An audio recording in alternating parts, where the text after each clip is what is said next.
وہ بہت کم لڑکیوں کا خاصہ ہوتی ہے، باحیا، لچکیلی، شاخ کی مانند، نرم گفتار آواز اور لب و لہجے میں دھیما پن رکھنے والی لڑکیاں انہیں ہمیشہ پسند آئی تھیں۔ اپنے گھر کے لیے انہیں ایسی ہی بہو کی تلاش تھی، کیونکہ وہ بہت نرم خو اور باغ و بہار شخصیت کی مالک تھیں۔ ارحم کے مزاج کا بھی بخوبی اندازہ تھا، اس لیے وہ صحبا جیسی لڑکی کو کھونا نہیں چاہتی تھی۔ غزل کے ذریعے جو معلومات ملی تھیں اس کے مطابق وہ انگیج نہیں تھی، اپنے گھر میں سب سے بڑی تھی، 2 چھوٹے بھائی تھے، والدین کی بے حد چہیتی تھی، اس لیے وہ اس کی آنے والی زندگی کے بارے میں فیصلہ کرنے سے ہچکچا رہے تھے۔ ارحم کی طرف سے گرین سگنل ملنے کے بعد وہ تو چٹ منگنی پٹ بیاہ کے مصداق فوری طور پر اسے اپنے گھر لانا چاہتی تھی، مگر ارحم صاحب ہی اڑیل گھوڑا ثابت ہو رہے تھے۔ ایک ہی رٹ تھی کہ ابھی شادی نہیں کروں گا، نہ جانے کب عقل آئے گی اس لڑکے کو۔ اپنے لمبے چوڑے دلکش نقوش والے بیٹے کو وہ نظر بھر کر کبھی نہیں دیکھتی تھی۔ ماؤں کے دل خوش ہو جائیں تو کئی وہم ستانے لگتے ہیں۔ امی آپ ان کی شادی کر دیں، عقل خود ہی ان کے پاس آ جائے گی، صحبا کی صورت میں۔ زرش نے چکن سینڈوچ کا ٹکڑا منہ میں رکھتے ہوئے معنی خیز مسکراہٹ کے ساتھ کہا۔ صحبا کے نام سے اس کے چلتے ہاتھ رک گئے تھے۔ ٹائی کی نوٹ ڈھیلی کر کے وہ دوبارہ میدان میں کودنے کا ارادہ کر رہا تھا۔ یہ محترمہ کون ہے؟ یہ میری دوست ہے۔ جواب بھی سوال جیسا تھا، وہ جھنجھلا گیا۔ میں پوچھ رہا ہوں اس وقت ان محترمہ کا ذکر یہاں کیوں؟ اس لیے کہ امی نے اسے آپ کے لیے پسند کیا ہے۔ تمہاری ساری دوستوں کو میں جانتا ہوں، یہ کہاں سے ٹپک پڑی؟ یہ غزل کے برابر میں رہتی ہے، اس کے پاپا فارن سروسز میں تھے، لہٰذا مختلف شہروں اور ملکوں میں رہنے کے بعد اب وہ لوگ مستقل کراچی شفٹ ہو گئے ہیں، کیونکہ ان کے والد کی ریٹائرمنٹ قریب ہے۔ زرش نے منوان ساری باتیں دہرا دی جو اس نے غزل یا پھر خود صاحبہ سے سنی تھیں۔ تم امی کو سمجھاؤ اور دعا کرو اس کے لیے کوئی اور اچھا سا لڑکا مل جائے۔ ارحم نے چمکارا۔ اسے اچھا لڑکا مل سکتا ہے، مگر اس جیسی لڑکی ہمیں کوئی نہیں مل سکتی۔ امی نے سر پر کھڑے ہو کر یہ بات بڑے وثوق سے کہی تھی۔ ارحم تو سر پکڑ کر بیٹھ گیا تھا، جبکہ زرش کی آنکھوں کی شرارت کہہ رہی تھی کہ بکرے کی ماں کب تک خیر منائے گی۔ ارحم، میں آج شام کو اس کے گھر مٹھائی لے کر جا رہی ہوں۔ کیا بات پکی کرنے؟ ارحم کے منہ سے پھسلا۔ ابھی تو رشتہ ہی نہیں مانگا، بات کہاں پکی ہو جائے گی؟ امی مسکرا کر کچن کی طرف مڑ گئیں۔ اس کا مطلب ہے ابھی بچت کے چانسز ہیں، ہو سکتا ہے وہ انکار کر دیں اور کچھ دنوں کے لیے سکون مل جائے مجھے۔ ظاہر ہے امی کو دوسری لڑکی پسند کرنے میں ٹائم تو لگے گا۔ خیر ابھی اتنا پریشان ہونے کی ضرورت نہیں۔ وہ بظاہر زرش سے مخاطب تھا، مگر اس وقت اس کی کیفیت خود سے باتیں کرنے والی ہو رہی تھی۔ ناشتہ کر کے وہ اطمینان کا سانس لیتا ہوا آفس روانہ ہو گیا۔ سارے رستے وہ انکار کی دعائیں مانگتا رہا، مگر دعائیں کسی اور کی قبولیت کا شرف حاصل کر گئی تھیں۔ اس میں امی جان اور غزل کی کوششوں کا بڑا عمل دخل تھا۔ صحبا کے والدین سے پہلی ملاقات کا تاثر بڑا بھرپور تھا۔ امی جان نے جب اپنی خواہش کا اظہار کر کے ارحم کی تصویر انہیں تھمائی تو انہوں نے حقیقی مسرت کا اظہار کرتے ہوئے تصویر اپنے پاس رکھ لی۔ سوچنے کی مہلت تو محض رسمی تھی، ورنہ تو ارحم انہیں پہلی نظر میں اچھا لگا تھا۔ منسٹری آف کامرس میں فائنانس ڈائریکٹر کا نہایت خوش شکل اور اکلوتا بیٹا، صحبا کے لیے آئے ہوئے سارے رشتوں میں یقیناً پہلے نمبر پر تھا۔ اس کی اپنی قابلیت اور روشن مستقبل نے اضافی سفارش کا کام کیا، اور پھر امی جان کا محبت بھرا اصرار، ان ساری باتوں نے انہیں مجبور کر دیا تھا کہ وہ ارحم کو صحبا کے لائف پارٹنر کی حیثیت سے چن لیں۔ یوں چند ہی ملاقاتوں میں یہ اہم فیصلہ بھی ہو گیا، جس کے نہ ہونے کے لیے ارحم نے بہت سی دعائیں مانگی تھیں۔ یہ لو ارحم، صحبا کی تصویر دیکھ لو، بعد میں مجھ سے کوئی گلہ نہ کرنا۔ چھوڑے امی، اب تصویر دیکھ کر کیا کروں گا؟ آپ نے اپنی خواہش پوری کر لی، بس یہی کافی ہے۔ وہ حد درجہ ناراض تھا۔ امی کو بھی غصہ آ گیا۔ ارحم، یہ تم کس طرح بات کر رہے ہو؟ تمہاری شادی کی عمر ہے اور یہ کوئی دنیا سے انوکھی بات نہیں جو تم اس طرح کا رد عمل کا اظہار کر رہے ہو۔ میں نے تم سے تمہاری پسند پوچھی تھی۔ صحبا بہت پیاری بچی ہے، بالکل تمہارے جوڑ کی۔ ملو گے تو میری پسند کی داد دو گے۔ وہ خفگی سے کہتی ہوئی اٹھ کر جانے لگیں تو ارحم نے ان کے گلے میں باہیں ڈال دیں۔ ارے میری پیاری امی جان، میں آپ کی پسند سے انحراف کرنے کا سوچ بھی نہیں سکتا۔ میں تو بس ابھی شادی کرنے کے موڈ میں نہیں تھا، لیکن آپ کی خوشی کے لیے میں اپنا موڈ بدل سکتا ہوں۔ اس میں کوئی شک نہیں کہ میری امی کی پسند لاجواب ہے۔ اس نے تصویر پر چٹتی سی نگاہ ڈال کر شریر لہجے میں کہا تو ان کے چہرے پر بھی طمانینت بھری مسکراہٹ پھیل گئی۔ بہت بڑے ڈرامے باز ہو تم۔ بیٹا بھی تو ہاشم حسین کا ہوں، بڑے دلربا لہجے میں کہتا وہ ان کی گود میں سر رکھ کر لیٹ گیا۔ بھائی اب آپ بڑے ہو جائیں۔ صحبا نے یہ حرکتیں دیکھ لی تو انکار کر دے گی۔ زرش غزل کے ساتھ اچانک ہی اندر داخل ہوئی تھی۔ تم دونوں خونخوار بلیاں ہو، خبردار جو مجھ سے نیک مانگنے کی کوشش کی، اور آئندہ آئس کریم بھی نہیں کھلاؤں گا۔ بڑی معصوم دھمکیاں تھیں۔ وہ دونوں کھلکھلا کر ہنس پڑی۔ صحبا کو بتائیں گے؟ ہاں، تم لوگ تو جنرل نالج کی استاد ہو، اب اس سے فیس لینا شروع کر دو۔ ارحم نے تو جل کر کہا تھا، مگر ان کی معنی خیز مسکراہٹ میں کمی نہ آئی تھی۔ یہ تو بڑی معمولی سی بات تھی، وہ تو نہ جانے کیا کچھ اسے بتا چکی تھی جس پر اس نے کہا تھا اللہ میرے مستقبل کا حامی و ناصر ہو۔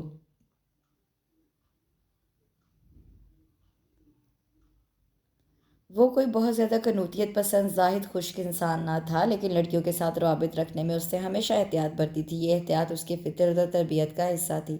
الفاظ اور جذبوں کے معاملے میں وہ بڑا روایتی مرد تھا، دل پینک اور لچھے دار باتوں میں الجھانے والا ہوتا تو امی جان کبھی بھی خود اس کے لیے لڑکی نہ ڈھونڈتی، وہ یہ کام خود بھی کر سکتا تھا۔ ماں دل کے اندر کی ساری گہرائیوں سے واقف ہوتی ہے، وہ بھی ارحم کی شخصیت کے ہر پہلو سے واقف تھی، اس لیے مزید دیر کیے بغیر صحبا کا انتخاب کر لیا تھا۔ اب تو ارحم بھی اسی نام کی تکرار سے مانوس ہو گیا تھا۔ زرش اور غزل کی شرارتوں کو وہ انجوائے بھی کر رہا تھا، مگر ذرا اپنے بھرم اور بڑے ہونے کے روب کے ساتھ۔ صحبا کا انتخاب امی جان نے کیا تھا اور اسے ان کے کسی فیصلے سے اختلاف نہیں تھا، اس لیے اس نے صحبا سے ملاقات یا بات کرنے کا سوچا بھی نہیں۔ شادی کے بعد ایک دوسرے کو جاننے اور سمجھنے میں ہی ازدواجی زندگی کی حقیقی خوبصورتی پوشیدہ ہے، وہ اس بات کا دل و جان سے قائل تھا اور اسی پر عمل بھی کر رہا تھا۔ امی دیکھیں، یہ لڑکیاں آپ کے شریف بیٹے کو بہکا رہی ہیں، اس نے دبی دبی صدا لگائی۔ اس معصومیت پر کون نہ قربان جائے، غزل نے برجستہ کہا تو تینوں ہنس پڑے۔ صحبا کو راضی کرنا پڑے گا کہ محترم کی شرافت کا امتحان لینے ذرا سا سامنے آ جاؤ، اور اگر وہ بال کھول کر سامنے آ گئی تو؟ زرش نے فوراً غزل کی بات پر اقرار میں سر ہلا کر مزید سنسنی پھیلائی۔ ارحم بھائی، آپ اس کے بال دیکھ لیں تو بے ہوش ہو جائیں۔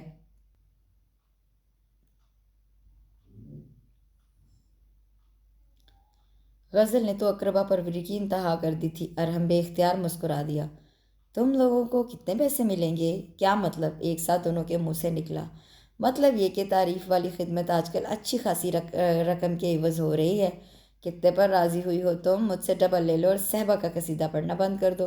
بے حد شریر مسکراہٹ کے ساتھ اس نے وضاحت کی تو ان دونوں نے مارے خفت کے اس پر کشن کی بارش کر دی۔ اوکے گرلز، میں اپنے الفاظ واپس لیتا ہوں، ویسے اسے بتا دینا کہ مجھے لمبے بالوں والی لڑکیاں اچھی لگتی ہیں۔ ان لوگوں کی اتنی مشقت کے بعد محض اپنے دل کے اطمینان کے لیے اس نے ایک جملہ کہا تھا جسے ماں سیاق و سباق غزل نے صحبا کے گوش و گزار کر دیا تھا، جس کے جواب میں اس کی شرمگی آنکھوں پر پلکوں کی جھالر تن گئی۔ غزل نے بڑی دلچسپی سے اس کی کیفیت نوٹ کی۔ بڑا دل فریب ہوتا ہے وہ لمحہ جب آپ کو احساس ہو کہ کوئی آپ کے بارے میں سوچتا ہے، آپ کی خوبیوں کو سراہتا ہے، اور اگر یہ احساس کسی ایسی شخصیت کی طرف سے ملے جو شرعی قانونی حیثیت سے زندگی کا حصہ بننے جا رہا ہو تو اپنا آپ بڑا معتبر اور خوبصورت لگنے لگتا ہے۔ صحبا بھی اس وقت ایسے ہی احساس سے دو چار تھی۔ ماما نے جب ارحم کی تصویر اسے دکھائی تو اسے اپنی قسمت پر بڑا پیار آیا۔ اپنی شخصیت کے دلکش رنگوں سے وہ کچھ وہ بھی واقف تھی، اس لیے اکثر سوچتی تھی اس کا لائف پارٹنر اس سے بڑھ کر ہو۔ وہ خوابوں کی دنیا میں نہیں رہتی تھی، لیکن ارحم کی تصویر نے اسے خواب دیکھنے پر مجبور کر دیا تھا، خواب بھی ایسے جن کے پورے ہونے کے دن قریب ترین تھے۔ دونوں گھرانوں نے باہمی رضامندی کے بعد شادی کی تاریخ مقرر کر دی تھی۔ تیاری کے لیے صرف 3 مہینے تھے۔ آنے والا بارشوں کا موسم خوشیوں کی نوید لا رہا تھا۔ ارادہ تھا کہ ساری شاپنگ صحبا کی پسند سے ہوگی، مگر اس نے معذرت کر لی کہ مجھے آپ کی پسند پر بھروسہ ہے، اور پھر سارا سسپنس ہی ختم ہو جائے گا۔ مجھے لگتا ہے اس ایڈونچر کی خاطر اس نے میری تصویر بھی نہیں دیکھی ہوگی۔ ارحم نے اس کی بات کا خوب ریکارڈ لگایا تھا۔ ہاں، اگر دیکھ لیتی تو انکار کر دیتی۔ غزل نے بھی فوراً بدلہ لیا تھا۔ غزل سے چھوٹی فہامہ کی سالگرہ تھی۔ زرش دوپہر سے ہی غزل کے گھر میں تھی، باقی گھر والے بھی مدعو تھے، مگر ارحم کے پاس نہ جانے کے 100 بہانے تھے۔ امی جان کو بھی عین وقت پر کسی عزیز کے گھر جانا پڑ گیا، ابو جان بھی ان کے ہمراہ تھے، لہٰذا بعد ناخواستہ زرش کو واپس گھر لانے کی ذمہ داری ارحم کو اٹھانا پڑی۔ وہ 11 بجے وہاں پہنچا تو تقریب کا آدھا حصہ باقی تھا۔ پتہ چلا کہ ابھی محفل غزل جمنے لگی ہے۔ بھائی پلیز تھوڑی دیر اور لگے گی، زرش کی فرمائش ٹالنے کا اس میں حوصلہ نہ تھا۔ آئیے میں آپ کو پاپا سے ملواؤں، ان کی کمتی میں آپ ہرگز بور نہیں ہوں گے۔ غزل حق میزبانی ادا کرتے ہوئے اسے اگلی نشستوں کی طرف لے کر چلی گئی۔ سالگرہ کا اہتمام گھر کے لان میں کیا گیا تھا۔ چھوٹے سے اسٹیج پر میوزیکل انسٹرومنٹ سجائے جا رہے تھے، سب کچھ بڑا روایتی سا تھا۔ وہ نہ چاہتے ہوئے بھی دلچسپی لینے لگا۔ غزل کے پپا نے اسے اپنے دوستوں کے ساتھ کسی اختلافی بحث کا آغاز کیا ہوا تھا، وہ بھی دل سے نہ صحیح کان سے ضرور سن رہا تھا، البتہ نظریں لوگوں کے سراپوں میں الجھی ہوئی تھیں۔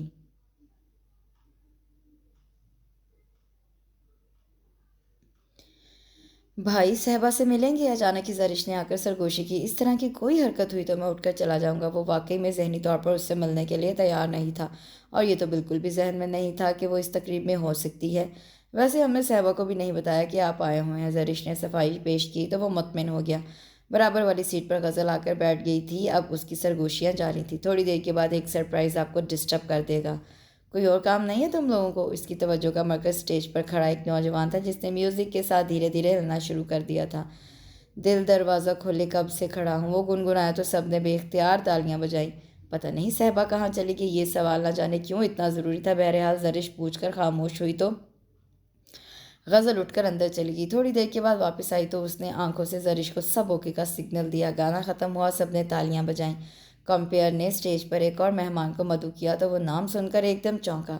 صحبا بخاری کے نام پر اس کا یہ رد عمل فطری تھا۔ زرش اور غزل نے مسکرا کر دیکھا۔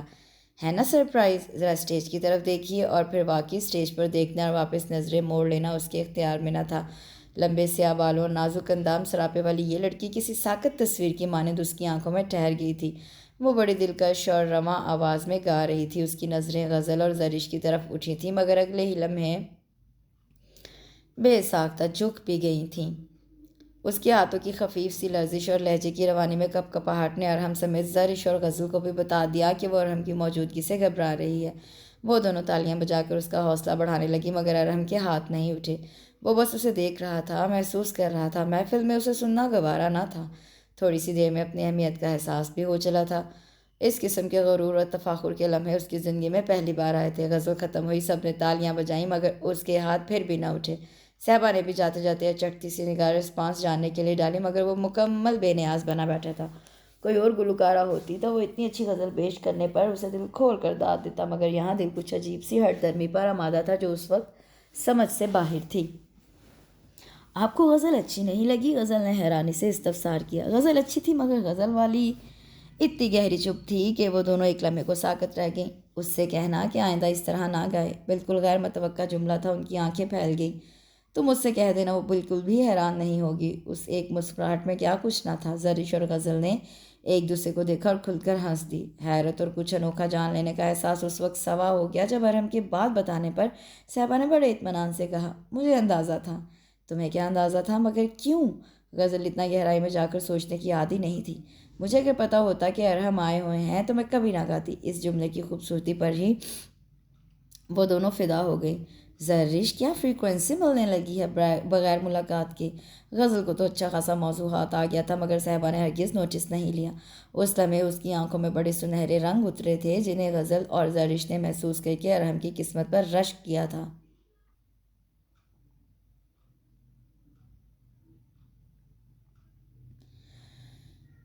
گرمیوں کے طویل دن سمٹتے جا رہے تھے۔ موسم برسات کی آمد تھی۔ نیلے آسمان کا سورج بادشاہ ابر کی چادروں میں چھپا رہتا۔ معتدل ہواؤں کی وجہ سے ماحول میں گرمی کی حدت کم ہو گئی تھی۔ ایسے میں دونوں گھر شادی کے روایتی شور ہنگامے کی لپیٹ میں تھے۔ ارحم کے کازنز، جو کبھی بھی اس سے اتنے بے تکلف نہیں تھے، اس ہنگامے کے مرکزی کردار تھے۔ گنتی کے دوست بھی شرارت کا کوئی موقع ہاتھ سے جانے نہیں دے رہے تھے۔ غزل دونوں جگہ حق کی دوستی ادا کرتے کرتے آدھی ہو چلی تھی۔ پتلی سی کمر میں مزید خم پڑ گیا تھا جس کا اسے بڑا افسوس تھا۔ تمہاری شادی پر میں سارے حساب چکا دوں گی، صحبا نے تسلی دی۔ میری شادی پر تمہیں اپنے ان کی اور ان کے فکروں سے فرصت ملے گی تو تب نہ۔ غزل کب چوکتی تھی، صحبا کشن کے پیچھے منہ دے کر بیٹھ گئی۔ پلیز اس طرح کی باتیں کر کے ڈراؤ مت۔ ارے واہ، اس میں ڈرانے کی کیا بات ہے؟ یہ تو زندگی کا خوبصورت سچ ہے۔ خوبصورت ہم سفر، معصوم سا، دلکش سا بچہ۔ غزل، تم بہت بدتمیز ہو گئی ہو۔ تمہارے ان کی صحبت میں رہ رہی ہوں، اثر تو آئے گا۔ پتہ ہے غزل، کبھی کبھی مجھے ڈر سا لگنے لگتا ہے۔ صحبا ایک دم سنجیدہ ہو گئی۔ کس بات کا ڈر؟ غزل نے بھی اس کی الجھن کو شدت کے ساتھ محسوس کیا۔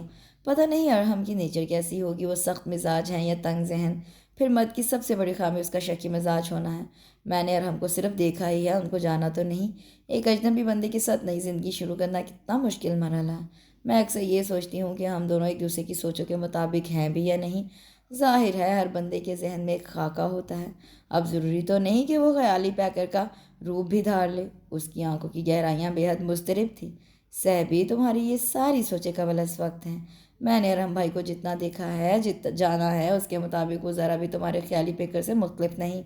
بس تم اچھا سوچو، اچھائیاں برائیاں تو ہر کسی کی شخصیت میں ہوتی ہیں۔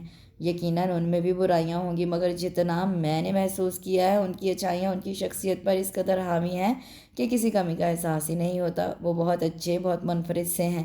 ان کے لیے کبھی کسی لڑکی کا فون نہیں آیا۔ اس سے تم اندازہ لگا لو کہ وہ کس نیچر کے ہوں گے۔ پاگل لڑکی، you are lucky too much. شکریہ ادا کرو مجھ سمیت ان بہت سارے لوگوں کا اور ارحم بھائی کا، جو بھی شادی کرنے کے موڈ میں نہیں تھے اور یہ دعائیں مانگ رہے تھے کہ اللہ کرے تمہاری کہیں اور منگنی ہو جائے۔ آخری بات صاحبہ نے بڑے غور سے سنی اور بے اختیار مسکرا دی۔ جو فیصلے آسمانوں پر ہو جائیں بندہ ان کو بدلنے پر قادر نہیں۔ اس نے بڑے اطمینان سے یہ جملہ ادا کیا۔ کہنے سننے سے اندر کی مسلسل جنگ سے نجات ملتی ہے۔ اس وقت بھی اسے ایسا ہی لگ رہا تھا کہ وہ واقعی دنیا کی خوش قسمت لڑکی ہے۔ دونوں گھر کی رضامندی سے مائیں و مہندی کی تقریب ایک ہی جگہ کرنے کا فیصلہ کیا گیا۔ غزل نے بڑے پرجوش انداز میں اس فیصلے کی تائید کی۔ شکر ہے میں گھن چکر بننے سے بچ گئی۔ مائیوں والے دن کے ہنگامہ خیز صبح سب جاگ رہے تھے اور ارحم سو رہا تھا۔ بقول اس کے میری آزادی کے آخری دن ہے، مجھے اپنی مرضی سے جی لینے دو۔ ایسا لگ رہا ہے اس کی رخصتی ہو رہی ہے۔ لڑکوں نے اس کی سستی کاہلی پر جل کر کہا تھا۔ لڑکیوں کو اپنے بہت سے کام تھے، اس لیے انہیں کسی کے سونے جاگنے سے کوئی سروکار نہ تھا۔ اس خوشگوار دن کی شام رعنائیوں سے بھرپور تھی۔ بھیگی بھیگی فضا میں پھولوں اور سنگھار کی خوشبو رچی ہوئی تھی۔ آف وائٹ کرتے شلوار پر زرد رنگ کی پگڑی میں ارحم کی چھب ہی نرالی تھی۔ صحبا کی کزنز اور فرینڈز رسم ادا کر کے جا چکی تھی اور اب صحبا کی شامت آئی ہوئی تھی، جو اپنے سادہ مگر دلکش روپ میں ارحم سے بڑھ کر ہی لگ رہی تھی۔ صحبی، کیا بندہ چنا ہے تم نے؟ وجیہہ اور حاضر جواب۔ ماریا نے اپنے مخصوص انداز میں آنکھ بھینچ کر کہا۔ میں نے نہیں، قسمت نے چنا ہے میرے لیے یہ وجیہہ بندہ۔ وہ بھی سب کے درمیان اپنے ہی زوم میں تھی۔ خیال رکھنا کہیں نظر نہ لگ جائے۔ فارحہ نے فوراً مشورہ دے دیا۔ گڑیا نے اس کے پلو میں گرا لگائی۔ پلو سے باندھ کر رکھنا ہماری باتیں۔ ہاں، تم لوگ تو دادی اماں ہو، صاحبہ نے زرد پلو کی گرا کھولتے ہوئے کہا۔ ارحم کی مقبولیت کا گراف اس کی حاضر جوابی کے باعث اونچا ہو رہا تھا۔ صاحبہ نے بہت سارے خدشوں کو ذہن سے جھٹک کر کرسی کی بیک سے ٹیک لگا کر آنکھیں موند لی۔ زندگی کے یہ حسین پل بہت اچانک اور بہت سرت سے آئے تھے۔ وقت نے ارحم کی صورت میں بہت بڑا خوبصورت تحفہ اسے عطا کیا تھا، جس پر وہ باری تعالیٰ کی بار بار شکر گزار تھی۔ مائیوں اور بارات کا درمیانی وقفہ گو کہ 3 دنوں پر محیط تھا، مگر یہ 3 دن اتنی تیزی سے گزرے کہ وقت کی تیز رفتاری کا گلاسا ہو گیا۔ مائیوں اور بارات سے ارحم کے نخرے بمشکل ہی اس کے دوستوں نے برداشت کیے تھے۔ ایک تو وہ شادی کر کے احسان کر رہا تھا، پھر دلہن کی تعریفیں، خود اس کی اپنی شخصیت کے چرچے، بہت ساری خصوصیات نے اسے راجہ اندر بنا دیا تھا۔ بمشل اسے پھولوں کی فقط ایک مالا پہنائی گئی۔ پرسنل گرومنگ میں اس نے 2 گھنٹے لگائے۔ یار تم تو اتنے کاہل نہیں تھے، پھر آج کیا ہو گیا ہے؟ تمہیں وقت پر روانہ ہونا ہے یا نہیں؟ اس کے چچا زاد نے اسے لتاڑا تو اس کی کچھ آنکھیں کھلیں کہ موجودہ حالات کو مد نظر رکھتے ہوئے وقت کی پابندی کتنی لازمی ہے۔ اور پھر جب وہ گاڑی میں بیٹھ رہا تھا تو دیکھنے والوں نے بار بار ایک ہی جملہ کہا، ارحم شہزادہ لگ رہا ہے۔ فون کلر کے پرنس سوٹ پر سرخ رنگ کی پگڑی اور سرخ پھولوں کی مالا میں اس کی شخصیت کو 4 چاند لگ گئے تھے۔ نہ جانے کہ اس کے دل میں کہاں سے یہ خیال آن سمایا کہ وہ صحبا سے کسی طور کم نہ لگے۔ اگر صحبا کے حسن کے چرچے ہیں تو اس کی وجاہت جامہ زیبی پر بھی بھرپور تبصرہ کیا جائے اور ہر لحاظ سے صحبا ارحم کے کپل کی تعریف کی جائے۔ نمایاں رہنا اور نمایاں نظر آنے کی سعی کرنا ہر انسان کی فطرت کا حصہ ہوتا ہے، مگر ارحم میں یہ احساس شدت کے ساتھ پایا جاتا تھا۔ بچپن سے لے کر اب تک اسے کسی بھی مقام پر نظر انداز نہیں کیا گیا تھا۔ بچپن میں اس کی معصومیت، خوبصورت باتیں اور ذہانت دوسروں کو متاثر کرتی تھی۔ بڑے ہونے پر اعلیٰ تعلیم، بہترین تربیت اور والدین کے اعتماد نے ان خصوصیات کو نکھار بخشا تھا، جس کا نتیجہ یہ نکلا کہ وہ ہر چیز میں پرفیکشن چاہتا تھا۔ صحبا کا انتخاب کرتے وقت بھی امی نے اس کی فطرت اور طبع کے اس رنگ کو مد نظر رکھا تھا۔ ماں اولاد کے سارے رازوں کو بغیر کہے جان دیتی ہے۔ اس کا احساس ارحم کو اس دن ہوا جب صحبا نے اسٹیج پر آ کر محفل میں موجود ہر فرد کی توجہ اپنی جانب کھینچ لی تھی۔ خود وہ بھی کتنی دیر تک اس کی طرف متوجہ رہا تھا۔ یہ الگ بات ہے کہ اس نے اپنے انداز سے ظاہر نہیں کیا تھا۔ اظہار کے معاملے میں وہ ہمیشہ سے کنجوس تھا، مگر سارے وقت ایک سے نہیں رہتے۔ یہ جو خوبصورت لمحے اب اس کی دسترس میں تھے، ان کا تقاضا تھا کہ وہ کچھ بولے۔ شادی کی پوری تقریب میں اس نے لوگوں کے جملے سنے تھے کہ صحبا کو ارحم کے لیے بنایا گیا ہے اور ارحم صحبا کے لیے بنا ہے۔ ان جملوں کی صداقت پر اسے یقین آ گیا تھا۔ نفیس دبکے کے کام والے بھاری سرخ آنچل سے جھانکتا چہرہ بے حد موہنا اور دلکش لگ رہا تھا۔ اس نے حسن کو خراج تحسین بڑے سادہ سے الفاظ میں پیش کیا۔ صحبا، تم بہت خوبصورت ہو۔ شامہ کی مسکراہٹ کے ساتھ نگاہیں اٹھی تھیں، جن میں تحریر واضح تھی کہ آپ بھی بہت خوبصورت ہیں۔ کہتے ہیں کہ چہرہ دل کا آئینہ ہوتا ہے، کیا تمہارا دل بھی میرے دل بھی تمہارے چہرے کی طرح خوبصورت ہے۔ اتنا بے تکلف اور اپنائیت سے بھرپور لہجہ تھا کہ صاحبہ کو ایک لمحے کے لیے بھی اجنبیت کا احساس نہیں ہوا۔ صرف یہ 2 گھنٹے قبل ہی تو قانون اور شرع نے انہیں نئی زندگی کا پہلا قدم اٹھانے کی اجازت دی تھی، مگر وہ پہلا قدم کیا اٹھا تھا، میلوں کے فاصلے طے ہونے کا پتہ ہی نہیں چلا۔ ولیمہ والے دن دوستوں کا جھرمٹ یہ جاننے کی کوشش کر رہا تھا کہ ارحم کیسا لائف پارٹنر ثابت ہوگا، کیونکہ تم تو بہت اچھی فیس ریڈر ہو، اب تک تم نے بہت کچھ پڑھ لیا ہوگا۔ میری توقعات سے بڑھ کر بہت جذباتی، آخری لفظ دانتوں تلے دب کر ہی رہ گیا تھا، کیونکہ اس کی سمجھ میں نہیں آ رہا تھا کہ شخصیت کا یہ رنگ خوبی میں شمار ہوتا ہے یا خامی میں۔ یو آر لکی یار، اس جملے کی تو وہ عادی ہو گئی تھی، سو اس وقت بھی صرف مسکرانے پر اکتفا کیا۔ ماما پاپا کے چہرے بھی شانت تھے۔ فرض کی تکمیل کا یہ مرحلہ بڑی خوبصورتی کے ساتھ اپنے اختتام کو پہنچا تھا۔ انہیں یقین تھا کہ ارحم صاحبہ کے لیے مثالی لائف پارٹنر ثابت ہوگا۔ بھائی، اب بھابھی کے بالوں کے بارے میں کیا خیال ہے؟ غزل اور زرش کی شریر مسکراہٹ پر صاحبہ کا چہرہ سرخ ہو گیا۔ سوچ رہا ہوں کٹوا دوں، ہر وقت انہیں ہی سنوارتی رہتی ہے، محترمہ رکیبیں روسیہ بن گئی ہیں۔ میری تو آدھی جان ہے ان میں۔ صاحبہ نے جلدی سے دراز بالوں کی چوٹی ہاتھوں میں تھام لی۔ اور آدھی؟ زرش نے بڑی معصومیت سے جملہ اچکا تھا۔ صاحبہ نے کشن اٹھایا تھا، مگر سامنے کچن میں امی جان بھی تھی۔ فطری جھجک نے اس کے ہاتھ روک دیے۔ ویسے آپ لوگ گھومنے پھرنے کب جا رہے ہیں؟ غزل نے بالآخر مطلب کی بات کی۔ اگلے ہفتے تم لوگ بھی چلو نا، ارحم نے بے ساختہ کہا تھا اور غزل کو اچھو لگ گیا۔ اسے ویسے بھی ایک بات کے 10 مطلب نکالنے کی عادت تھی۔ ایک نظر اس نے زرش پر ڈالی تھی اور دونوں بے اختیار ہنستی چلی گئیں۔ Are you mad girls? اب وہ واقعی غصے میں تھا۔ نہیں مگر ہو جائیں گے، وہی ہنسی۔ صاحبہ نے اٹھنے میں ہی عافیہ جانی۔ اسے اس معنی خیز ہنسی کا اچھی طرح پتہ تھا۔ ارحم نے سارے لحاظ بالائے طاق رکھ کر کشن سے ان پر حملہ کر دیا۔ جنگ و جدل کا منظر پیش کرتا لاؤنج اچانک مہمانوں کی آمد پر پرسکون ہو گیا۔ ماموں، ممانی اور رافع علی کی آمد بالکل غیر متوقع تھی۔ زرش کی ہنسی کو کیا بریک لگے، وہ تو منظر سے ہی غائب ہو گئی۔ بڑی رونق لگی ہوئی ہے یہاں تو، ممانی جان کا اشارہ کمرے کی حالت زار کی طرف تھا۔ دراصل آنٹی ہم لوگ کھیل رہے تھے، غزل نے صفائی پیش کی۔ اب یہ کھیلنے کی عمر تو نہیں ہے، رافع علی نے جلدی سے کہا تو وہ مسکرا دی۔ کہہ دوں گی جا کر ان سے بھی، وہ معنی خیزی سے مسکرائی۔ بڑی نوازش ہوگی، وہ بھی برجستگی میں کم نہیں تھا۔ اب صاحبہ اور غزل نے زرش کا گھیراؤ کیا ہوا تھا۔ تھوڑی دیر کے بعد ارحم اور رافع بھی چٹکلے چھوڑنے آگے۔ لاؤنج میں بڑوں کی محفل جمی ہوئی تھی اور ماموں رافع کی شادی جلدی کرنا چاہ رہے تھے۔ اس سے قبل رافع اور ارحم کی شادی ایک ساتھ کرنے کا پروگرام بنایا گیا تھا، مگر اس کا بھرپور اختلاف زرش اور رافع نے ہی کیا تھا۔ ان کا ایک ہی استدلال تھا کہ ہم کیا خاک انجوائے کریں گے۔ بڑوں کی سمجھ میں شاید یہ نکتہ آ گیا تھا کہ خواہ کی ہر بونگ مچ جائے گی، لہٰذا اطمینان سے پہلے ایک شادی ہو جائے پھر دوسری کا سوچیں گے۔ ماموں ممانی کو جلدی اس لیے بھی تھی کہ رافع سے چھوٹی نیرا کا ایک اچھا پرپوزل آیا تھا اور اب اس کی سسرال کی طرف سے بھی جلد شادی کا زور تھا، لہٰذا ان کے اصرار کو مد نظر رکھتے ہوئے نیرا اور رافع کی شادی ایک ساتھ کرنے کا پروگرام بنایا گیا تھا۔ امی جان بھی تھوڑے پسو پیش کے بعد راضی تھی۔ ابی جان نے ابھی تک کسی معاملے میں امی سے اختلاف نہیں کیا تھا، لہٰذا یہاں بھی امکان نہیں تھا۔ پھر یہاں بھی وہی ہوا جو عموماً باہمی رضامندی کے معاملوں میں ہوا کرتا ہے۔ 3 مہینے کے بعد شادی کی تاریخ مقرر کر دی گئی۔ اس دوران ارحم اور صاحبہ کو اسپین بھی جانا تھا۔ جگہ کا انتخاب دونوں نے اپنی اپنی پسند کے مطابق کیا تھا۔ یہ اتفاق ہی تھا کہ دونوں کو نت نئی جگہ دیکھنے کا شوق تھا، لہٰذا ہنی مون ٹرپ کو معمول کے تفریحی ممالک کی سیر کے لیے مخصوص نہیں کیا گیا۔ سفر کے آغاز پر دونوں ہی بے حد پرجوش تھے، گو کہ 1 مہینے کی قلیل مدت اسپین کی تفریح کے لیے کم تھی، مگر یہ اطمینان کافی تھا کہ وہ ایک دوسرے کی ہمراہی میں اپنا پسندیدہ شغل انجوائے کریں گے۔ 1 مہینے کے بعد جب انہوں نے واپسی کے لیے رخت سفر باندھا تھا تو یوں لگ رہا تھا جیسے اپنا بہت کچھ بھول رہے ہوں۔ صاحبہ، یہ وقت اتنی جلدی کیوں گزر جاتا ہے؟ ڈھلتی شام کے سرمئی نظاروں سے مسحور ہوتے ہوئے ارحم نے پوچھا تو صاحبہ بھی اداسی سے مسکرا دی۔ اچھا وقت ہمیشہ جلدی گزر جاتا ہے اور مجھے یقین ہے کہ آنے والا وقت بھی اچھا ہوگا۔ یقیناً اچھا، بلکہ بہت اچھا ہوگا، ایک چھوٹے سے بیبی کے ہمراہ۔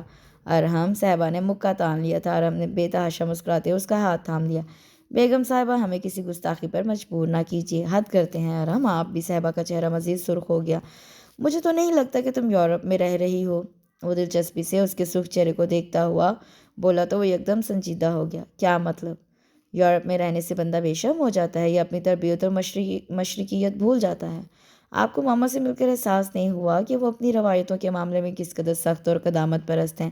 بس یہی سختیاں یورپ میں قدم قدم پر میرے ساتھ تھی، جنہوں نے میری تربیت میری ٹیچر کے مطابق کی۔ یار تم تو سنجیدہ ہو گئی، میں نے مذاق کیا تھا، کیا میرا حق نہیں بنتا مذاق کروں؟ حق؟ سارے حقوق اپنے نام کروا کر پوچھ رہے ہیں، حق نہیں بنتا؟ وہ معصومیت کے ساتھ زیر لب بڑبڑائی تو اور ہم زور سے ہنس دیا۔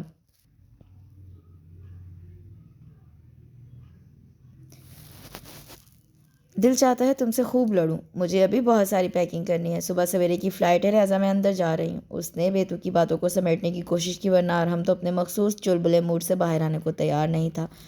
کر لینا پیکنگ بھی، ابھی بہت ٹائم ہے۔ اس نے سر سے اس کا آنچل تھام لیا تھا۔ کبھی کبھی میں سوچتی ہوں کہ یہ آپ کی شخصیت کا کون سا رخ ہے، اتنا شوق، اتنا شرارتی، زندگی کے ہر لمحے سے انجوائے کرنے والا۔ حالانکہ آپ سے پہلی ملاقات میں یا آپ کی خاموشی سے آپ کی شخصیت کا جو تاثر ملا تھا وہ بہت باروب، میچور، سنجیدہ اور قدرے مغرور سا تھا۔ صاحبہ نے واپس پلٹ کر نہایت سنجیدگی سے اپنی بات مکمل کی تو اس نے بڑی گہری نگاہوں سے اپنی اس نصف بہتر کا جائزہ لیا جو تھوڑے سے دنوں میں متاع جان کی حیثیت اختیار کر گئی تھی۔ تمہیں اعتراض کس بات پر ہے، میرے سنجیدہ ہونے پر یا شوق ہونے پر؟ مجھے کسی بھی بات پر اعتراض نہیں، بس اکثر یہ سوچتی ہوں آپ کی شخصیت کے اور کتنے رنگ ہیں جو میری نگاہوں سے پوشیدہ ہیں۔ جلدی کس بات کی ہے، آہستہ آہستہ معلوم کرنے کی کوشش کرو، ایسا نہ ہو کہ تمہاری دلچسپی ختم ہو جائے۔ عموماً یہی ہوتا ہے نا، کتاب کے سارے چیپٹرز پڑھ لیے جائیں تو وہ سب سے نچلے شیلف میں چلی جاتی ہے۔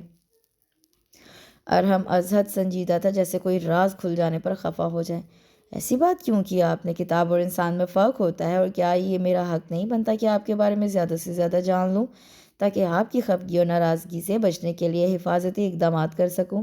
صاحبہ نے بڑے سبھاؤ کے ساتھ اپنی بات مکمل کی اور احساس سپردگی کے ساتھ اپنے ہاتھ ارحم کے مضبوط ہاتھوں میں دے دیے۔ تم بہت چالاک ہو، اپنی بات کہہ جاتی ہو اور ناراض بھی نہیں ہونے دیتی ہو۔ ایسی تو کوئی بات نہیں ارحم، آپ کو اپنی اہمیت کا احساس ہے۔ وہ تو خیر مجھے اسی دن ہو گیا تھا جب ایک پراعتماد سی لڑکی اسٹیج پر آ کر کنفیوز ہو گئی تھی۔ ارحم نے جلدی سے اپنی بات مکمل کی تو وہ اس دن کو یاد کر کے بے اختیار مسکرا دی۔ اسی دن تو مجھے احساس ہوا تھا کہ آپ بہت روڈ ہیں۔ وہ تمہیں اس لیے ہوا ہوگا کہ میں نے اتنی اچھی غزل پیش کرنے پر تمہیں داد نہیں دی تھی، شاید۔ اس کے تصور میں اس شب کا منظر ابھر آیا۔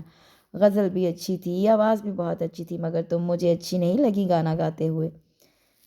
ارحم نے صاف گوئی سے کہا تو اسے ذرا بھی حیرت نہیں ہوئی۔ مجھے احساس ہو گیا تھا اور مجھے بہت اچھا بھی لگا تھا، ظاہر ہے اس طرح کا جذبہ ہر کسی کے لیے نہیں ہوتا۔ مجھے بھی اس وقت اپنے خاص ہونے کا احساس ہو گیا تھا۔ صاحبہ نے شوخی کے ساتھ اس کی آنکھوں میں جھانکا تو وہ بے اختیار ہنس دیا۔ تو گویا ہم دونوں اس وقت ایک ہی کیفیت سے دو چار تھے۔ ویسے اتنا اچھا گانا تم نے بغیر کسی استاد کے سیکھ لیا؟ اگر آپ اچھا کہہ رہے ہیں تو شکریہ، یہ تو بس خود بخود ہی آ گیا۔ کالج میں، پھر یونیورسٹی میں ٹیچرز اور فرینڈز نے حوصلہ افزائی کی۔ یونیورسٹی میں ایک کرسچن میوزک ٹیچر تھیں، انہوں نے میری بہت حوصلہ افزائی کی۔ میرا گروپ تو ہر پروگرام میں پیش رہتا تھا۔ وہ بڑی مسرت کے ساتھ اپنے بارے میں بتا رہی تھی اور ارحم نے ہر دلچسپی سے اس کی باتیں سن رہا تھا۔ رات گئے تک وہ دونوں یوں ہی ایک دوسرے کو سنتے سناتے رہے۔ آج ایک دوسرے کو جاننے کا سلسلہ دراز ہو گیا تھا۔ دھیرے دھیرے شخصیت کے اسرار سے پردے اٹھے تو زندگی بہت دلچسپ اور مصروف گزرتی ہے۔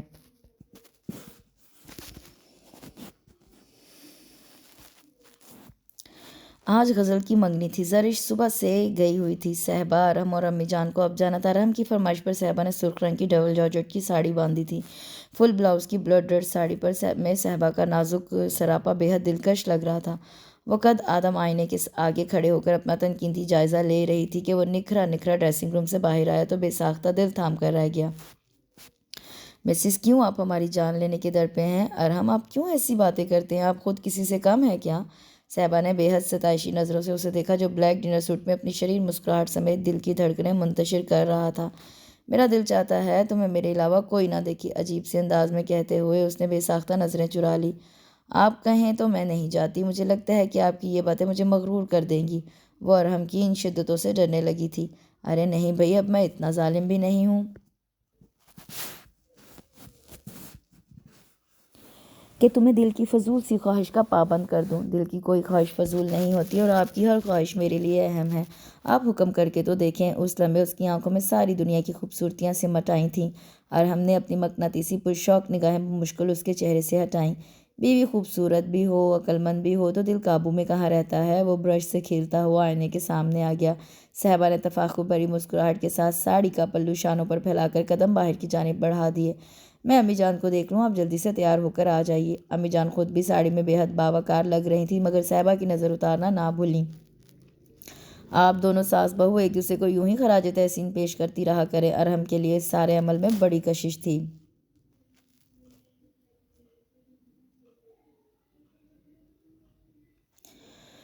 غزل کا گھر بیرونی دروازے سے ہی روشنیوں میں ڈوبا ہوا تھا۔ خوب رونق ہو رہی تھی، گو کہ مہمان کم تھے مگر تقریب کے سارے لوازمات کے ساتھ موجود تھے۔ ارحم اور صحبا کے خوبصورت ساتھ نے ماحول میں مزید خوبصورتی پیدا کر دی تھی۔ صحبا کی فرینڈز ان کو گھیر کر بیٹھ گئیں۔ ارحم کے شریر جملے اور صحبا کی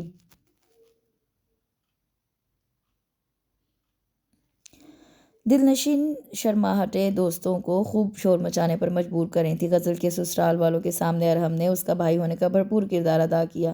پیازی کلر کے نفیس دبکے کے کام والے لہنگا سوٹ میں غزل اپنی شرارتوں پر بند باندھ کر بڑی مشکل سے بیٹھی ہوئی تھی اور ارحم کی بے حد مشکور تھی، جس نے بھائی نہ ہونے کی کمی کا احساس بالکل ختم کر دیا تھا۔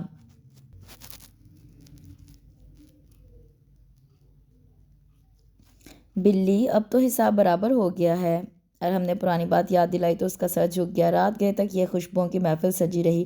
حسب معمول مڈ نائٹ غزل پروگرام تھا۔ بھیگی خنک رات اور گلوکار کی گمبھیر آواز نے ماحول پر سحر ستاری کیا ہوا تھا۔ سب بہت انجوائے کر رہے تھے۔ ارحم تھوڑی دیر بیٹھ کر تھکن سی محسوس کرنے لگا تھا۔ امی جان بھی بیٹھنے کے موڈ میں نہیں تھیں، جبکہ غزل اور زرش کو روک رہی تھی اور ساری دوستیں صحبا سے کچھ سننے کا موڈ بنا کر بیٹھی ہوئی تھیں، لیکن ارحم کے اٹھنے پر ان کو بھی اٹھنا پڑا۔ دوستوں کی ناراضگی اپنی جگہ، مگر مجازی خدا کی رضا اور اولیت کی طالب تھی۔ وہ سب سے معذرت کرتی ہوئی بمشکل دوستوں کے جھرمٹ سے اٹھ کر باہر آئی، جہاں ارحم گاڑی میں بیٹھ چکا تھا۔ پیچھے امی جان اور زرش بھی نشست سنبھال چکی تھی۔ وہ تیز قدموں سے چلتی ہوئی گاڑی تک آئی۔ دوستوں کی آوازیں اب بھی اس کے تعاقب میں تھیں۔ غزل بھی اپنے بھاری لباس کو سنبھالے باہر تک خدا حافظ کہنے آئی تھی۔ کیا تم مزید رکنے کے موڈ میں تھی؟ سارے راستے کی خاموشی کے بعد یہ جملہ ارحم نے لباس تبدیل کر کے کہا تھا۔ بالوں میں برش کرتے ہوئے صحبا کے ہاتھ رک گئے۔ نہیں تو بس وہ سب ضد کر رہی تھیں۔ صحبی، کیا تمہیں احساس ہوا کہ ایک شخص آج مسلسل نظریں تم پہ فوکس کیے رہا؟ اس کا لہجہ بے حد ملائم تھا، جبکہ صحبا کے چہرے کا رنگ ایک دم فک ہو گیا۔ نہیں تو مجھے بالکل بھی احساس نہیں ہوا، یہ سچ ہی تھا، ورنہ وہ اس کی بات پر اتنا حیران نہ ہوتی۔ اسے اس بات پر حیرانی تھی کہ ارحم اپنے اطراف کا کتنا خیال رکھتا ہے۔ وہ بال سلجھانے کا سلسلہ موقوف کر کے بیڈ پر آ گئی۔ ہو سکتا ہے آپ کو غلط فہمی ہو گئی ہو، یہ جملہ اس نے اپنی تسلی کے لیے ہی کہا۔ ایسی کوئی غلط فہمی نہیں ہوتی۔ مجھے حیرت ہے اس بات پر کہ یہ بات تمہیں کیوں نہیں فیل ہوئی، جبکہ عورت کی حس تو اس معاملے میں بے حد شارپ ہوتی ہے۔ اس کا لہجہ اب بھی ہموار اور عام سا تھا۔ نظریں صحبا کے ملیح چہرے پر تھی، جو نائٹ بلب کی روشنی میں بھی آنچ دے رہا تھا۔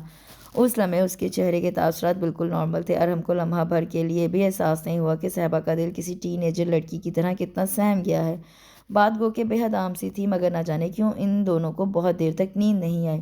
صبح دونوں کو ہی اٹھنے میں دیر ہوگی۔ ارحم کے چہرے پر رات کی گفتگو کا شائبہ تک نہ تھا، البتہ صحبا کافی دیر تک رات کی سوچوں کے زیر اثر رہی۔ ارحم کے آفس جانے کے بعد بھی وہ گمسم سی رہی۔ معمول کی چستی اور تازگی مفقود دیکھ کر امی جان کو تشویش ہوئی۔ بیٹا خیریت تو ہے؟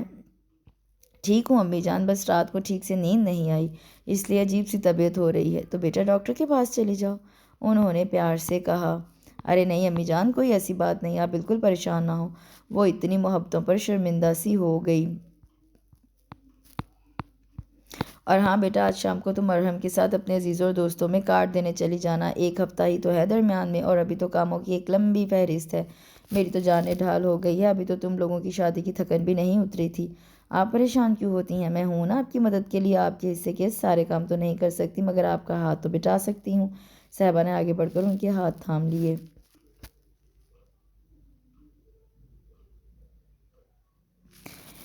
ایک ہفتہ گزرنے کا احساس ہی نہیں ہوا اور زرش کی مائیوں کا دن آن پہنچا۔ آج کی تقریب کے اہم امور صحبا کے ذمے تھے اور وہ کسی قسم کی کمی نہیں دیکھنا چاہ رہی تھی۔ گھر کی سجاوٹ سے مہمانوں کے استقبال تک اور زرش کی خوبصورت ڈریسنگ سے اپنی تیاری تک، سارے مرحلے خوش اسلوبی سے نمٹا کر وہ بہت مطمئن تھی۔ موقع کی مناسبت سے اس نے یلو کلر کی پلین جارجٹ کی ساڑی پہنی تھی، جس کے بارڈر پر دھاگوں اور شیشوں کا نفیس کام بے حد خوبصورت اور منفرد لگ رہا تھا۔ قیمتی پتھروں کی میچنگ جیولری اور گھنیرے بالوں میں پھولوں کے گجرے بے حد سج رہے تھے۔ بھابھی، میرا دل چاہ رہا ہے کہ آپ کو چھپا کر دل میں بسا لوں۔ بری بات، اب صرف رافع علی کے بارے میں سوچو۔ بیلے کی کلیوں کا زیور زرش کو پہناتے ہوئے اس نے پیار بھری سرگوشی کی تو وہ سرخ پڑ گئی۔ زرد دوپٹے کے حالے میں اس کا سادہ مگر اندرونی خوشی کے احساس سے چمکتا چہرہ صحبا کو بے اختیار پیار کرنے پر مجبور کر گیا۔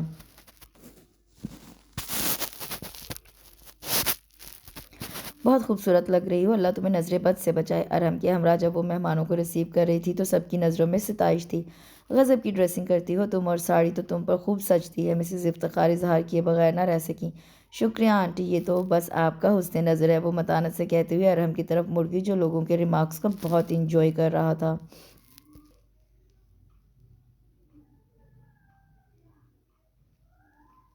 کیا میں آج بہت بری لگ رہی ہوں؟ ذرا سا فراغت ملنے پر صحبا نے فوراً گلا کیا تو وہ بے ساختہ مسکرا دیا۔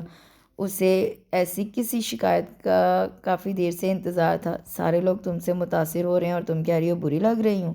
مجھے سارے لوگوں سے کیا لینا؟ میرے لیے آپ کی تعریف، آپ کی تنقید اہم ہے۔ لفظ اس کے دلکش لبوں کی قید سے نہایت تیزی سے آزاد ہوئے۔ عورت چاہے کسی بھی زمانے کی ہو، کسی بھی طبقے کی ہو، شوہر کی توجہ اور تعریف پر ہی مکمل ہوتی ہے۔ ارحم نے غیر ارادی طور پر خاموش رہ کر اپنے خود پسندی کے جذبے کی تسکین کی تھی۔ اس نے انجانے میں اپنا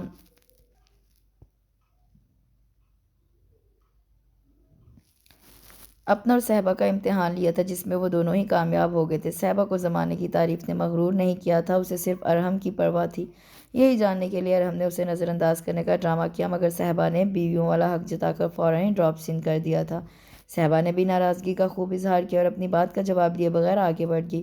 ارحم مسکراتا ہوا مہمانوں کی طرف متوجہ ہو گیا اور پھر پوری تقریب میں وہ ایک دوسرے سے دور دور ہی رہے۔ شادی شدہ زندگی کی یہ پہلی ناراضگی خفگی تھی جو تقریب کی مصروفیت کے باعث کسی کو محسوس نہیں ہوئی۔ البتہ ان دونوں کے دل ایک ہی لے پر دھڑک رہے تھے۔ رات کے جب مہمانوں کی طرف سے فارغ ہو کر وہ اپنے کمرے میں آئی تو ارحم پہلے حصے موجود تھا۔ خاموشی برقرار تھی، اس لیے وہ کافی دیر تک واش روم میں گھسی گرم شاور سے اپنی تھکن اتارتی رہی۔ امید تھی کہ باہر نکلے گی تو ارحم سو چکا ہوگا، مگر وہ جاگ رہا تھا۔ انداز ایسا تھا جیسے ابھی لڑ پڑے گا۔ تناؤ کی واضح کیفیت دونوں کے درمیان تھی۔ صحبا اسے طول نہیں دینا چاہ رہی تھی مگر منانے کے ہنر سے ناواقف تھی۔ وہ ڈریسنگ ٹیبل کے سامنے بیٹھ کر بالوں سے کھیلتے ہوئے جملے ترتیب دینے لگی تو ارحم زیر لب مسکراتا ہوا اس کے قریب آ گیا۔ مسز، ناراضگی تو حسن والوں کی ادا ٹھہری، ہمیں احساس ہے کہ ہم سے کوتاہی ہوئی۔ وہ اس کے سامنے ڈریسنگ ٹیبل پر ٹک گیا۔ صحبا کی نگاہیں ایک لمحے کو حیران ہوئیں، پھر مسکرانے لگیں۔ شکر ہے آپ نے میری عزت رکھ لی، مجھے تو منانا بھی نہیں آتا۔ ممنونیت کے احساس سے اس کی نظریں جھک گئی تھیں اور ارحم کا موڈ اپنے اس عمل پر بے حد خوشگوار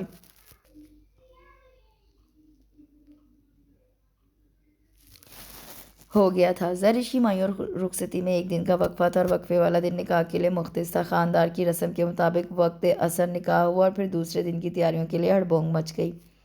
بقول زرش، جلدی میں مجھے رونا بھی نہیں آیا، کتنی بری بات ہے، جبکہ میں نے رافع علی کو روتے دیکھا ہے، ایک دوست نے شوشہ چھوڑا۔ ہائے رے، رافع رو رہا تھا بیچارے کی قسمت، دوسری نے ہمدردی جتانا ضروری خیال کی۔ بکواس مت کرو تم لوگ ورنہ میں ابھی رو دوں گی۔ کوئی فائدہ نہیں، مہمان جا چکے ہیں، انہوں نے جو دیکھنا تھا دیکھ لیا۔ ایک سے بڑھ کر ایک شریف تھا جو اتنے حسن سلوک کا مظاہرہ کر رہا تھا۔ اور پھر واقعی زرش کو رونا آ گیا، وہ اتنا روئی کہ اس نے سب کو رلا دیا۔ ارحم بھی افسردہ سا اپنے کمرے میں آ گیا۔ بہن کی رخصتی اتنا آسان مرحلہ نہ تھی۔ اس لمحے اسے بخوبی احساس ہو رہا تھا کہ زندگی کے خوبصورت دن آنسوؤں کا خراج ادا کرنے کے بعد دسترس میں آتے ہیں۔ زرش بھی حقیقی مسرتوں کی تلاش میں پہلے خوابوں کو آنکھوں میں بسائے رافع علی کے سنگ رخصت ہو گئی تھی۔ ارحم کی آنکھوں کے سرخ ڈورے صحبا کی نگاہوں سے چھپے نہ رہ سکے تھے۔ بظاہر بے حد مضبوط اور نڈر نظر آنے والے ارحم کی شخصیت کا یہ روپ بے حد مختلف تھا۔ زرش کی رخصتی کے بعد سب بے حد تھک گئے تھے مگر آنکھوں سے نیند کوسوں دور تھی۔ صحبا نے ملائم ہاتھوں سے ارحم کا مساج کرنا شروع کیا، سر دبائے تو وہ یوں ہی باتیں کرتے سو گیا۔ اگلی صبح تھکن اور کاہلی کے باعث سب ایک دوسرے سے خائف نظر آ رہے تھے۔ زرش کا ناشتہ اس کاہلی کی وجہ سے دیر سے پہنچا تو وہاں خوب کمنٹ سننے کو ملے۔ ارحم تو فوراً زرش کے کمرے میں اپنی جگہ بنا کر نیم دراز ہو گیا کہ مجھے بہت نیند آ رہی ہے۔ رافع نے پانی کا گلاس بھر کر اس پہ اچھال دیا۔ اٹھ جا فوراً، یاد ہے تیری شادی میں تھکے تو ہم تھے اور سویا تو تو تھا، تو نے اس وقت ہمیں سونے دیا تھا۔ ارحم نے جوابی کارروائی ضروری سمجھی اور کمرہ تھوڑی دیر میں بعد بھوتوں کا بسیرا لگنے لگا۔ صحبا کی زوردار مداخلت کی وجہ سے یہ جھگڑا تھما۔ لڑکیوں نے جلدی جلدی بکھرے ہوئے پھول سمیٹے، صفائی کی اور ان دونوں کے آگے ہاتھ جوڑ کر التجا کی کہ نئی نویلی دلہن کا ہی خیال کر لیں جو سنگل صوفے پر بیٹھی بہت محظوظ انداز میں یہ سارا تماشا دیکھ رہی تھی۔ شام کو تقریب ولیمہ مقامی ہوٹل میں تھی، لہٰذا کافی حد تک فراغت تھی، اس لیے سب نے ناشتے کے ساتھ لنچ بھی زرش اور رافع کے ساتھ کیا۔ یہ ایک یادگار دن تھا جس کا اختتام ولیمے کی شاندار تقریب پر ہوا۔ 2 دن بعد زرش اور رافع سنگاپور چلے گئے۔ رافع کی چھٹیاں کم تھیں، اس لیے وہ جلد از جلد سارے کام نمٹا رہا تھا۔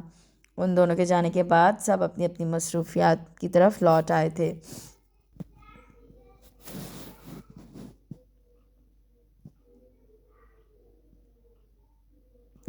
دن بدل رہے تھے، موسم کی خنکی مزاجوں پر حاوی نظر آ رہی تھی۔ ارحم کا ٹرانسفر لاہور ہو گیا تھا۔ چند مہینے اکیلے رہنے کے بعد اس نے صحبا کو اپنے پاس بلا لیا تھا۔ امی کو بھی اس کی صحت کی فکر تھی۔ ہوٹل کے کھانے کھانے کا وہ عادی نہیں تھا۔ اب صحبا کے بغیر رہنا اتنا آسان نہیں تھا، اس لیے کسی تعویل کی ضرورت بھی نہیں تھی۔ صحبا تبدیلی کے جس عمل سے گزر رہی تھی، اس نے ان دونوں کی زندگی میں رنگ بھر دیے تھے۔ ماں بننے کا معتبر احساس اس کی خوبصورتی میں اضافہ کر رہا تھا۔ امی بھی دن گن کر گزاری تھی کب واپسی کی خبر آئے۔ گھر کی رونق تو انہی کے دم سے تھی، اور اب دادی بننے کی خوشخبری نے مزید بے چین کر دیا تھا، اور وہ لاہور جانے کی تیاریوں میں مصروف تھی کہ صحبا اچانک اکیلے آ گئی۔ ایک لمحے کو ان کی آنکھیں حیرت سے ساکت ہو گئیں۔ صحبا بیٹی، یہ تم اکیلے کیسے اور اچانک کیوں آ گئی؟ وہ اپنی حیرت الفاظ میں بیان کرنے سے قاصر تھی۔ بس امی، میرا دل نہیں لگ رہا تھا، اور ہم اتنے مصروف رہتے تھے، میں تو پریشان ہو گئی تھی، اس لیے آ گئی۔ اس کی بات انہیں ادھوری ہی لگی تھی، لیکن سفر کی تھکن کے خیال سے استفسار نہیں کیا۔ ارحم پر بھی غصہ آ رہا تھا جس نے فون بھی نہیں کیا۔ کیا ان کے درمیان کوئی اختلاف ہو گیا ہے؟ جو یوں اس سے آگے وہ کچھ نہیں سوچ سکی، اور نظریں صحبا کے چہرے پر ٹک گئی تھیں۔ آج آنکھوں میں وہ معمول کی خوشی اور سکون نہیں تھا۔ بھرے جسم کے ساتھ وہ بہت خوبصورت لگ رہی تھی، مگر بہت اداس۔ انہیں طرح طرح کے وہم ستانے لگے۔ اپنے لاڈلے بیٹے کی ضدی فطرت سے بھی وہ واقف تھیں۔ صحبا شاور لے کر واپس آئی تو وہ اس کے لیے کھانا ٹیبل پر لگا چکی تھی۔ امی کیوں شرمندہ کر رہی ہیں؟ میں نے پلین میں کھا لیا تھا، اب تو بالکل بھوک نہیں۔ بکو مت، اور یہ کس طرح بات کر رہی ہو؟ میں ارحم کی ماں ضرور ہوں، مگر اپنے دل میں تم نے بیٹی کی جگہ دی ہے۔ بس آپ کی یہی محبت تو مجھے واپس لے آئی۔ وہ ان سے لپٹ گئی۔ نہ جانے کیسا احساس تھا کہ دونوں کی آنکھیں نم سی ہو گئیں۔ بیٹا، ارحم تو ٹھیک تھا نا؟ جی امی، وہ بالکل ٹھیک ہے، چند دنوں میں آئیں گے، آج کل مصروفیت بہت ہے نا۔ اس کی نظریں جھکی ہوئی تھی، توجہ کھانے پر تھی، وہ بھی اس کے ساتھ مصروف ہو گئیں۔ بس اب تم آرام کرو۔ وہ کھانے کے بعد برتن اٹھانے لگی تو انہوں نے ٹوک دیا، ارے امی، اب تو میں اپنے گھر آئی ہوں، اور کون سا میں نے بہت لمبا سفر طے کیا ہے جو میں تھک گئی ہوں، بلکہ آپ اکیلے رہ کر تھک گئی ہیں، اور اب آپ آرام کریں، میں ابھی آئی۔ وہ جلدی برتن سمیٹنے لگی۔ 2 افراد نے کھانا کھایا تھا، لمبا چوڑا پھیلاوا نہیں تھا۔ امی بس غور سے اسے دیکھ رہی تھی۔ آج بہت کچھ عجیب لگ رہا تھا۔ یہ لڑکی جو ان کی بہو اور بہت پیاری بیٹی تھی، بہت بدلی سی لگ رہی تھی۔ اس کی آنکھوں میں وہ اور رونق نہیں تھی جس پر وہ فدا ہوئی تھی۔ دل چاہ رہا تھا فوراً اس کے دل میں جھانک لیں۔ اس کا اس طرح آنا، ارحم کی طرف سے کسی اطلاع کا نہ ہونا، اور خود اس کا مطمئن نظر نہ آنے کی کوشش کرنا بہت الجھا ہوا قصہ معلوم ہو رہا تھا۔ خدا جانے دونوں کے درمیان کیا ہوا۔ وہ اس کی موجودہ حالت کے پیش نظر یہ سب کچھ سوچ کر پریشان ہو رہی تھی۔ وہ عورت پہلے اور ماں بعد میں تھی۔ ایک لمحے کے لیے وہ کچھ محسوس کر چکی تھی جس کا ادراک عموماً مردوں کو نہیں ہوتا، اور ہوا بھی یہی۔ شام کو ابی جان آئے تو انہوں نے صحبا کو دیکھ کر بہت خوشی کا اظہار کیا۔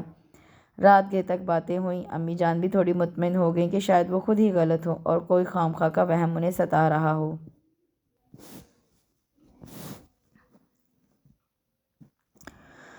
صبح ابی جان آفس جا چکے تھے۔ وہ دونوں ناشتہ کرنے بیٹھی تو ارحم کا فون آ گیا۔ صحبا نے کوئی بات کیے بغیر ریسیور امی کو تھما دیا۔ انہوں نے اسے خوب جھاڑا، اس نااہلی اور لاپرواہی کی وجہ پوچھی، مگر آگے ہنوز خاموشی تھی۔ اس نے خیریت کے علاوہ کوئی دوسری بات نہ کی اور جھاڑ سن کر فون بند کر دیا۔ صحبا خود کو مصروف ظاہر کرنے کے لیے برتن اٹھانے لگی۔ ادھر آؤ میرے پاس۔ اب ان کی برداشت سے باہر تھا۔ اس کو ہاتھ سے پکڑ کر اپنے کمرے میں لے آئیں۔ یہاں بیٹھو میرے سامنے، اور مجھے بتاؤ تم دونوں کے درمیان کیا اختلاف ہوا ہے؟ انہیں غصہ بھی آ رہا تھا، اس کی آنکھیں نم ہو گئیں۔ میں ان ماؤں میں سے نہیں ہوں جو صرف بیٹوں کی سنتی ہیں، انہیں اکساتی ہیں اور ان کے طرز عمل پر خوش ہوتی ہیں۔ مجھے گلہ تم سے بھی ہے کہ تم مجھے اب تک نہیں سمجھ سکی۔ تم دونوں کے درمیان جو بھی ہوا ہے اس کو تم خاموشی سے چھپا کر یہ ثابت کرنے کی کوشش کر رہی ہو کہ شاید میں تم دونوں کے ساتھ انصاف نہیں کر سکوں گی۔ تو میری جان، ایسی کوئی بات نہیں۔ میرا ایک ہی بیٹا ہے، اور اس سے وابستہ ہر شے مجھے عزیز ہے۔ اس کی شریک حیات تم ہو۔ میرے لیے تم ارحم کی طرح ہو۔ یہ مت سمجھنا کہ میں اس کا فیور کروں گی اور تم کو قصوروار ٹھہراؤں گی۔ بس جو بھی اختلاف ہوا ہے تم دونوں کے درمیان، وہ بتاؤ تاکہ یہ مسئلہ ادھر ادھر پھیلے بغیر حل ہو جائے۔ تمہیں پتہ ہے نا زندگی کا یہ موڑ کتنا نازک ہوتا ہے، معمولی سی بات بتنگڑ بن جاتی ہے، اور میں تم دونوں کا مسئلہ جانے بغیر بھی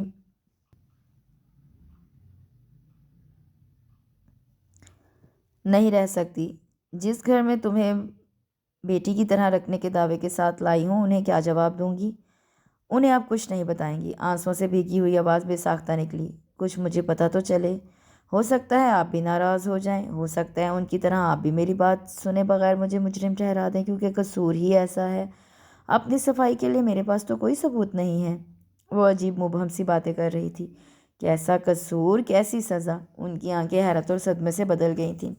صحبا کھل کر کہو، کیوں میرا دل ہلا رہی ہو؟ مجھ میں اتنی سکت نہیں ہے، اتنی تمہید مت باندھو۔ امی جان، آپ مجھے ماریں، کچھ بھی کریں، مگر گھر سے جانے کا حکم مت دیجیے گا۔ مجھے نہیں پتہ تھا کہ میری زندگی کا وہ سیاہ وقت میرے ساتھ سفر کرتا ہوا میرے قدموں کی زنجیر بن جائے گا۔ آگے بھی تو بولو میری بچی، یہ تم کیسی باتیں کر رہی ہو؟ میرا اعتبار کرو۔ اس بار ان کا لہجہ کانپ رہا تھا۔ امی جان، جب میں انٹر میں تھی تو میری دادی کی خواہش پر میرا نکاح میرے تایا زاد سے ہو گیا تھا۔ یہ صرف دادی کی اور گھر والوں کی خواہش تھی۔ میرے نزدیک یہ ایک محض کاغذی تعلق تھا۔ ہم لوگ اس وقت بریڈ فورڈ میں تھے اور وہ پاکستان میں۔ ہم بس چند دنوں کے لیے یہاں آئے اور دادی کی طبیعت خراب ہونے کے باعث یہ فیصلہ ہو گیا، جس کو میں نے اتنا سیریس نہیں لیا۔ دادی کا انتقال ہو گیا، ہم لوگ واپس چلے گئے۔ میرے تایا لاہور میں تھے، دادا دادی کی زمینیں وغیرہ ان کے زیر استعمال تھی، جن پر پاپا کا بھی پورا حق تھا، مگر وہ اپنی جاب سے مطمئن تھے، اس لیے سوچا ہی نہیں کہ جائیداد تقسیم ہونی چاہیے۔ ایک اور بات کہ میرے تایا سوتیلے ہیں۔ دادا جان کے ساتھ دادی کی دوسری شادی تھی اور پھر پاپا ہوئے تھے، جو تایا سے کافی چھوٹے تھے، اس لیے بھی مقابلے پر نہیں آئے، مگر میرے تایا نے شروع سے ہی عداوت رکھی۔ وہ دادی کے پہلے شوہر سے تھے، اس لیے شروع سے ہی ان کے ذہن میں یہ بات تھی کہ موجودہ جائیداد، مکانات وغیرہ میں ان کا کوئی حصہ نہیں ہے، اور ان کے حقیقی والد صرف گورنمنٹ سرونٹ تھے، جن کے انتقال کے بعد دادی نے یہ شادی کی تھی۔ بہرحال یہ لمبی کہانی ہے، ویسے ہی جیسے ہمارے ہاں اکثر ہوتا ہے۔ 2 سال بعد ہم بریڈ فورڈ سے آئے تو پاپا کا خیال تھا کہ میری رخصتی ہو جائے۔ ہم پوری تیاری سے آئے تھے، میں نے بھی سوچ لیا تھا کہ اب شاید واپس بریڈ فورڈ نہیں جا سکوں گی، مگر قسمت میں کچھ اور ہی لکھا تھا۔ اختلاف نہ جانے کیسے ہوا اور کن کن باتوں پر ہوا، یہ تو سب میں نے جاننے کی کوشش نہیں کی، مگر جس وجہ سے میری زندگی کو داغ لگا وہ بہت بے حیثیت اور میرے لیے بے معنی تھی۔ تایا زمین کا بڑا حصہ میرے جہیز کی صورت میں طلب کر رہے تھے، اور ان کا ایک خیال یہ بھی تھا کہ یہ شادی صرف زبردستی کا سودا ہے، وہ تو اپنے بیٹے کی شادی مغربی طرز زندگی گزارنے والی لڑکی سے کر ہی نہیں سکتے۔ وہ تو صرف دادی کی خواہش پر خاموش ہو گئے تھے، اور وہ لڑکی کے کردار کی ضمانت بھی مانگ رہے تھے۔ مجھے اب محسوس ہوتا ہے کہ وہ ساری باتیں بلا وجہ میری ذات سے منسوب کی گئیں، تاکہ پاپا کو تکلیف پہنچے اور پاپا ان سے سر جھکا کر گڑ گڑا کر بیٹی کی زندگی کی خوشی مانگے۔ مگر رشتے ناتوں کی اصلی حقیقت جاننے کے بعد وہ ایسا ہرگز نہیں کر سکتے تھے، اور یوں وہ کچھ ہو گیا جو ایک لڑکی کی زندگی کی سب سے بڑی شکست ہوتی ہے۔ مجھے ڈائیورس ہو گئی اور میں رو بھی نہیں سکی۔ پاپا نے اپنی ساری پراپرٹی بیچ دی، ہم لوگ واپس چلے گئے۔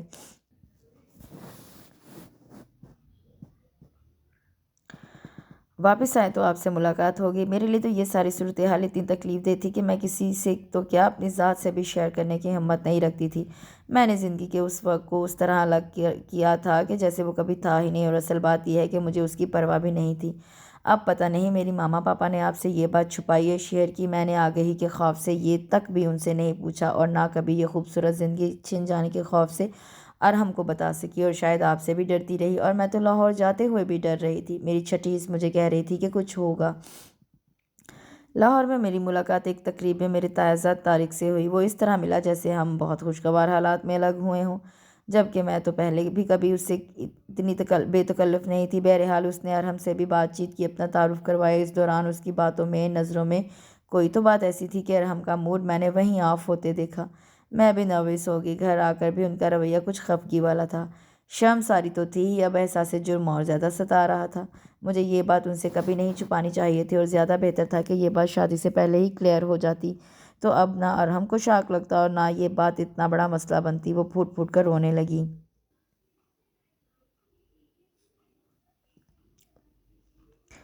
وہ ارحم کی ماں تھی، اس لیے اس کا رد عمل جان گئی تھیں۔ صحبا میری جان، دیکھو رو نہیں، یہ جو بات تم مجھے بتا رہی ہو تمہارے والدین نے اول روز ہی کلیئر کر دی تھی، مگر مجھے تم اتنی پسند آئی تھی کہ میرے نزدیک اس بات کی کوئی اہمیت نہیں رہی تھی۔ وہ تمہاری زندگی کا ایک حادثہ تھا جسے میں نے بھلانا مناسب سمجھا، اور ارحم کو بھی نہیں بتایا، کیونکہ مردوں کی فطرت میں شک تو ہوتا ہی ہے، بس کبھی کم ہوتا ہے اور کبھی زیادہ، اور بعض اوقات اس کی صورت مختلف ہوتی ہے۔ اگر یہ بات میں ارحم کو بتا دیتی تو اول روز سے ہی تمہارے شب و روز سوالات کی نظر ہو جاتے، جبکہ تمہاری تصویر دکھانے کے بعد اتنا تو مجھے اندازہ ہو گیا تھا کہ ارحم شادی سے انکار نہیں کرے گا۔ مجھے اپنے بیٹے کے بارے میں اچھی طرح سے معلوم ہے۔ جہاں تک تمہارے تایازاد کا تعلق ہے تو یہ خون کے جو رشتے ہوتے ہیں نا، آج نہیں تو کل انہیں تم سے ملنا ہی تھا، اور یقیناً یہ بات اوپن ہونی تھی۔ جہاں تک ارحم کے رد عمل کا تعلق ہے تو یہ بھی بڑا فطری سا ہے، لیکن مجھے اس کے وقتی ہونے کا بھی یقین ہے۔ ارحم کو پلٹ کر تمہاری طرف آنا ہوگا۔ وہ سخت جان اور ضدی ضرور ہے، مگر سخت دل نہیں ہے۔ ذرا دیر سے اس کی سمجھ میں یہ بات آئے گی، اور ہم نے اس سے پہلے یہ بات کیوں نہیں بتائی؟ بہت ممکن تھا کہ یہ بات کبھی کھلتی ہی نہیں، اور اگر میں پہلے اسے بتا دیتی تو تمہیں کھو دیتی۔ اب جب کہ تم دونوں کے درمیان ایک مضبوط رشتہ قائم ہو چکا ہے، اور سب سے بڑی بات یہ کہ تم اس کے بچے کی ماں بننے والی ہو، تو تمہیں فکر نہیں کرنی چاہیے۔ وہ خود بخود تم سے ملنے کا بہانہ ڈھونڈ لے گا۔ نہیں امی جان، شاید ایسا نہ ہو۔ میں نے ان کا جو روپ دیکھا ہے وہ شاید آپ نے نہ دیکھا ہو۔ میں ان کے لہجے کی ٹھنڈک اور تلخی فراموش نہیں کر سکتی۔ ہوا یہ تھا کہ طارق نے تایا کی طرف سے معذرت کا خط مجھے گھر لا کر دیا۔ نہ جانے کیسے اس کو گھر کا راستہ مل گیا۔ ظاہر ہے کہ میں اس سلسلے میں کوئی بات سننا ہی نہیں چاہتی تھی، اس لیے میرا رویہ سخت ہی تھا۔ پھر دوسری بات تایا آ گئے، اور وہ اپنی طرف سے تمام کہانی دہرا کر اس پر معذرت کر کے بہت زیادہ معافی تلافی کر کے واپس چلے گئے، مگر میری زندگی کی خوشیوں کو تاریکی میں دھکیل گئے۔ ارحم اس دن گھر میں تھے، ساری باتیں ان کے سامنے ہو رہی تھیں، اور ہر بات ان کے لیے نئی تھی۔ میری پوزیشن بہت آکورڈ ہو گئی تھی، یوں لگ رہا تھا کہ مر جاؤں گی۔ اور پھر تایا کے جانے کے بعد ارحم نے مجھے فیصلہ سنا دیا کہ میں اپنے گھر جا سکتی ہوں۔ ان کے گھر میں، ان کے دل میں اب میری کوئی جگہ نہیں ہے، کیونکہ میں نے ان کے اعتبار کا خون کیا ہے، ان کے اعتماد کو ریزہ ریزہ کر دیا ہے۔ وہ الفاظ میں نہیں بھول سکتی، کبھی بھی نہیں بھول سکتی۔ وہ ایک بار پھر پھوٹ پھوٹ کر رو دی۔ امی کو اب یہ مسئلہ گھمبیر لگ رہا تھا۔ شاید یہ سب یوں نہیں ہونا چاہیے تھا۔ میرا گھر تو یہی تھا نا، یہی ہے نا، میرے ماں باپ تو آپ بھی ہیں، اس لیے میں یہاں آ گئی ہوں۔ مجھے پتہ ہے کہ ارحم مجھے یہاں بھی نہیں رہنے دیں گے، اور اگر انہوں نے کوئی انتہائی فیصلہ کر لیا تو میرا کیا ہوگا؟ وہ بے حد ڈری ہوئی تھی۔ امی جان نے اسے باہوں میں سمیٹ لیا تھا۔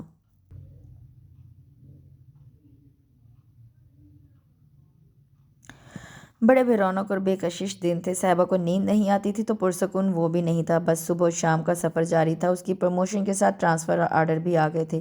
سال سے زائد کا عرصہ لاہور گزارنے کے بعد وہ واپس آ رہا تھا۔ ایک دن اچانک ہی شام کو وہ گھر پہنچ گیا تھا۔ ابی جان، امی جان، صاحبہ، سب کے چہرے ایک دم خوشی سے کھل اٹھے تھے۔ اسے گھر تو آنا ہی تھا، مگر یہ اندازہ نہ تھا کہ فوری طور پر صاحبہ سے سامنا بھی ہو جائے گا۔ اپنی دانست میں تو وہ صاحبہ کو اس کے گھر بھیج چکا تھا، مگر وہ بھی سمجھدار تھی، اپنے ہی گھر آئی۔ امی جان دبے لفظوں میں شکایت کر رہی تھیں۔ ابی جان ہمیشہ کی طرح اس معاملے سے الگ تھلگ تھے۔ انہوں نے کہا تھا کہ صاحبہ کا خیال رکھو، یہ بڑا نازک مرحلہ ہوتا ہے۔ عورت کی اصل قوت طاقت اس کی شوہر کی محبت اور اعتماد ہوتا ہے۔ ان کی بات پر وہ محض لب بھینچ کر رہ گیا۔ وہ ارحم کی جگہ ہوتے تو شاید اس کی کیفیت سمجھ پاتے۔ ان کے خیال میں ارحم کی ناراضگی بے بنیاد تھی۔ اب یہ انہیں کون سمجھاتا کہ ارحم کی نازک مزاجی اور خود پسندی نے بڑی زبردست چوٹ کھائی تھی۔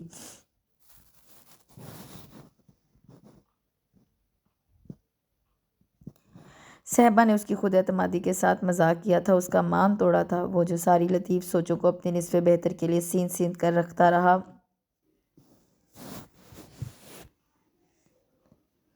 اس نصف بہتر نے بے اعتباری کا بیج بو کر ساری لطافتوں کو، رفاقت کے کومل احساسات کو ناتواں کر دیا تھا۔ اس قدر ناتواں کہ وہ ڈھہ سے گئے تھے۔ بہت سارے دن پر لگا کر اڑ گئے تھے، اور ہم نے اسٹڈی روم کو ٹھکانہ بنا لیا تھا، اور صاحبہ خالی خالی سے کمرے میں خود سے لڑتی رہتی۔ اس کا سامنا ہونے پر کترا کر راستہ بدل لیتی، لیکن غیر موجودگی میں اس کے سارے کام جلدی جلدی نمٹا دیتی۔ آنکھ مچولی کی یہ کیفیت گھر میں سناٹا پھیلا چکی تھی۔ ابی جان اور امی ان کی فطری شرارت اور مسکراہٹوں کو ترس گئے تھے، جن کی وجہ سے گھر کے در و دیوار بھی مسکرانے لگے تھے۔ امی صبح شام ارحم کو تنبیہ کرتی رہتی کہ وہ زیادتی کر رہا ہے۔ امی، یہ میرا درد سر ہے، مجھے میرے حال پر چھوڑ دے۔ میں مناسب وقت کا انتظار کر رہا ہوں تاکہ مجھے کوئی بھی فیصلہ کرنے میں آسانی ہو، اور کسی کے لیے بھی کوئی مسئلہ کھڑا نہ ہو۔ وہ جانے کس مسئلے کے بارے میں کہہ رہا تھا کہ سیڑھیوں سے اترتی صاحبہ لرز کر رہ گئی تھی۔ فیصلہ؟ ارحم کا فیصلہ کیا ہوگا؟ کیا مجھ سے اس گھر میں رہنے کا استحقاق چھین لیا جائے گا؟ اس سے آگے وہ کچھ نہیں سوچ سکی تھی، اور انہیں سیڑھیوں پر بیٹھتی چلی گئی تھی۔ امی! معاف ہوتے ذہن کے ساتھ اس نے آواز دی۔ ارحم اور امی نے ایک ساتھ پلٹ کر دیکھا تھا۔ اگلے ہی لمحے ارحم ایک ہی جسم میں صاحبہ کے پاس تھا۔ اس کا سر سیڑھیوں کی ریلنگ کے سہارے ایک طرف کو ڈھلکا ہوا تھا، اور باری جسم سیڑھیوں سے نیچے گرنے کو بےتاب تھا۔ ارحم نے کچھ بھی سوچے سمجھے بغیر دونوں ہاتھوں سے اس کو سہارا دیا۔ اتنی نازک حالت میں اس کا گرنا کس قدر خطرناک ہو سکتا تھا۔ وہ جھجری لے کر امی جان کی طرف مڑا۔ ڈاکٹر کو فون کریں، پلس بہت سلو ہے۔ فکر مندی اس کے لہجے سے ہویدا تھی۔ امی جان نے کلیجہ تھام دیا۔ میری بچی، ارحم میں پکڑتی ہوں اسے، تم فوراً گاڑی نکالو اور زرش کو بھی فون کرو، تمہیں تو کچھ خبر ہی نہیں آج کل، میں تو اسے ہاسپٹل جانا تھا، جلدی کرو، سوچو مت۔ امی اسے ہوش میں تو لائیں، اس کے سامنے اس وقت ناقابل اعتبار صحبا کی نہیں بلکہ ایک انسان کی زندگی تھی، اور انسان بھی ایسا جو اس کے اولین جذبوں کا بلا شرکت حقدار بن گیا تھا۔ وہ گاڑی پیسج سے نکال کر پھر اندر کی طرف بھاگا۔ لاؤنج کے محرابی دروازے کے سہارے بیٹھی صاحبہ کا چہرہ بے حد زرد ہو رہا تھا، وہ مشکل آنکھوں کے پپوٹے اوپر کو اٹھے۔ پانی، امی نے پانی کا گلاس اس کے لبوں سے لگا دیا۔ میرے بچے اٹھ، ہمت کر۔ امی مجھے یہی رہنے دے، میں مر جاؤں گی امی جان۔ پتہ نہیں مجھے کیا ہو رہا ہے، اس کا پورا جسم ٹھنڈا ہو گیا تھا، لفظ ٹوٹ ٹوٹ کر لبوں سے پھسل رہے تھے۔ ارحم کا دل جیسے کسی نے مٹھی میں دبوچ لیا۔ امی جان نے اس کی کمر میں ہاتھ ڈال کر اسے اٹھانا چاہا، مگر وہ اس قدر بھاری اور نڈھال ہو رہی تھی کہ وہ خود ہانپ کر رہ گئیں۔ امی، میرا دل بند ہو رہا ہے، ارحم کو بلائیں نا، میں انہیں دیکھ لوں۔ وہ آنکھوں سے بھیگے بھیگے کناروں کے ساتھ ارحم کے بازوں میں سمٹ سی گئی۔ ارحم کی مضبوط اور توانا گرفت تھی، اسے سہارا دینے کے لیے کافی تھی۔ امی نے ہاسپٹل کا نام بتایا اور وہ گاڑی ہوا میں اڑانے لگا۔ سگنل بند ہوا تو اس نے موبائل سے زرش کو اطلاع دی، صاحبہ کی امی سے بات کی۔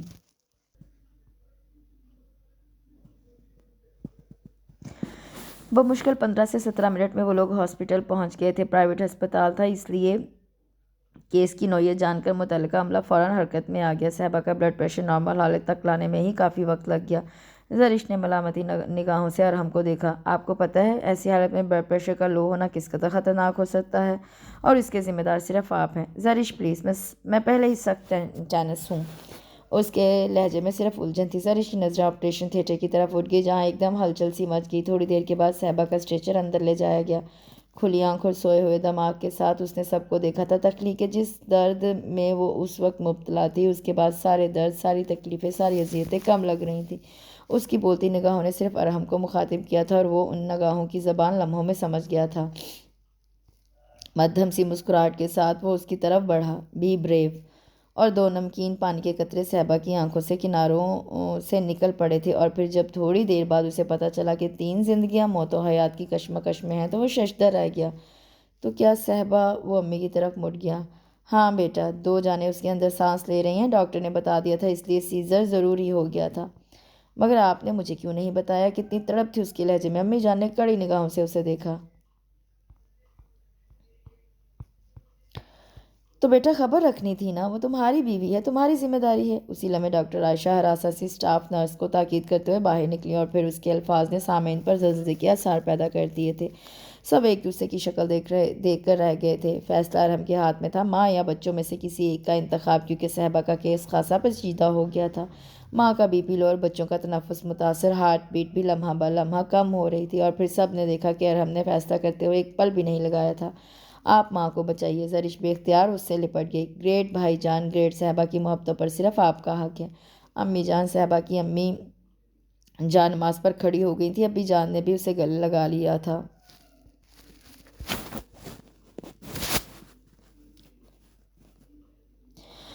اور پھر کتنا ڈھیر سارا وقت انہیں یہاں کھڑے کھڑے گزر گیا۔ ٹانگیں شل اور احساسات منجمد تھے، اور پھر اس وقت پورے کمپاؤنڈ میں حرارت کی لہر سی پھیل گئی جب ڈاکٹر عائشہ نے بے حد جاندار سی مسکراہٹ کے ساتھ خبر سنائی کہ ہم آپ کی بیٹی کو نہیں بچا سکے۔ وہ بے حد کمزور تھی، بالکل اپنی ماں کی طرح، مگر بیٹا تو آپ کی طرح بہادر ہے۔ آپ کو اپنے بیٹے کی ماں کی زندگی مبارک ہو۔ کس قدر سریلا نغمہ تھا یہ!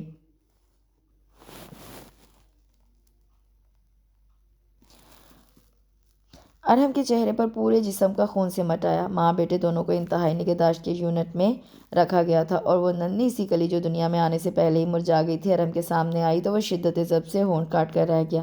بالکل ارحم کا عکس تھی وہ۔ ارے بیٹے، یہ تو تیرا چہرہ ہے۔ امی جان بھی تڑپ کر رہ گئی تھیں۔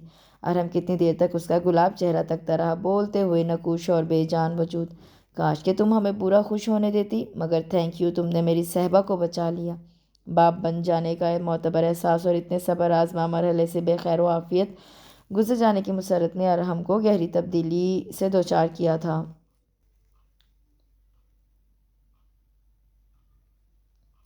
صاحبہ اور عبداللہ کو آج ڈسچارج ہونا تھا۔ دونوں کی حالت قدرے تسلی بخش تھی۔ اس تمام عرصے میں وہ جب بھی صاحبہ کے پاس آیا، وہ یا تو سوتی رہی تھی یا سوتی بن گئی تھی۔ البتہ عبداللہ نے صحبا جیسی بڑی بڑی آنکھیں کھول کر خوب پہچان کی تھی۔ صحبا کو مکمل بیڈ ریسٹ کی ضرورت تھی اور عبداللہ امی جان کے پاس ہی رہتا تھا۔ صحبا اس ننھی سی جان کے لیے بھی بہت روئی تھی جو اس کی گود میں آنے سے پہلے ہی سفر آخرت پر چلی گئی تھی، لیکن 9 مہینے کی محبت اور ممتا نے اس کی جو اندیکھی تصویر بنائی تھی وہ اس کے تصوراتی پیکر کے ساتھ کتنے دنوں تک باتیں کر کے روتی رہی۔ صحبا کو سیڑھیاں اترنے چڑھنے کا مسئلہ تھا، اس لیے وہ نیچے امی جان کے کمرے میں تھی۔ ابی جان نے لاؤنج میں ڈیرا ڈالا ہوا تھا، زرش بھی رہنے کے لیے آئی ہوئی تھی۔ مہمانوں کی خصوصاً صحبا کے ماما، پاپا اور رافع کی آمد کا سلسلہ جاری ہی تھا۔ ایک بار پھر گھر میں ہنگامے جاگ اٹھے تھے۔ عبداللہ روتا تو گھنٹیاں سی بجنے لگتی اور ارحم اسے بہلاتا تو غضب ہو جاتا۔ سب ہنس ہنس کر دوہرے ہو جاتے۔ اول تو یہ کہ ارحم کے لمبے چوڑے وجود کے سامنے اتنا ننھا منا وجود ہی عجیب لگتا، اور اوپر سے اس کی باتیں جیسے وہ اس کا بیسٹ فرینڈ ہو۔ صحبا کبھی کمرے میں اس کی آوازیں سنتی تو کبھی لاؤنج کے ایک کونے میں سکڑی سمٹی کھوئی کھوئی نگاہوں سے یہ سب دیکھتی رہتی۔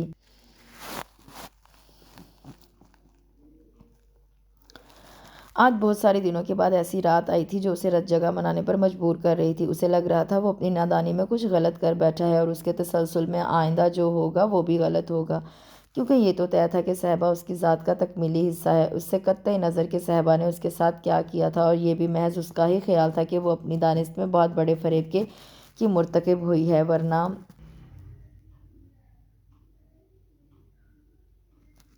حقیقت اس کے برعکس تھی۔ صحبا کی زندگی میں لفظوں اور جذبوں کی روشنیاں بکھیرنے والا پہلا شخص ارحم ہی تھا۔ اس نکاح کی حیثیت تو صرف کاغذی کارروائی تک تھی۔ یوں بھی جس عمل کی بنیاد ہی غلط ارادوں پر رکھی جائے اس میں خلوص و سچائی کا فقدان ہی ہوتا ہے۔ صحبا بارہا خود احتسابی کے عمل سے گزری تھی اور بڑے صاف شفاف ذہن اور تر و تازہ سوچ کے ساتھ ارحم کی زندگی میں داخل ہوئی تھی۔ اگر ذرا بھی کہیں اپنے اندر کوئی کمزوری دیکھتی تو نہ اپنی زندگی کے ساتھ منافقت کرتی اور نہ بحروب بدل کر کسی مرد کی زندگی میں آنے کا فیصلہ کرتی، کیونکہ ایک بھرپور اور مکمل زندگی گزارنے کے بعد لبرل معاشرے میں رہنے کی وجہ سے اس کے خیالات انتہائی راست اور قطعی انداز کے ہو گئے تھے۔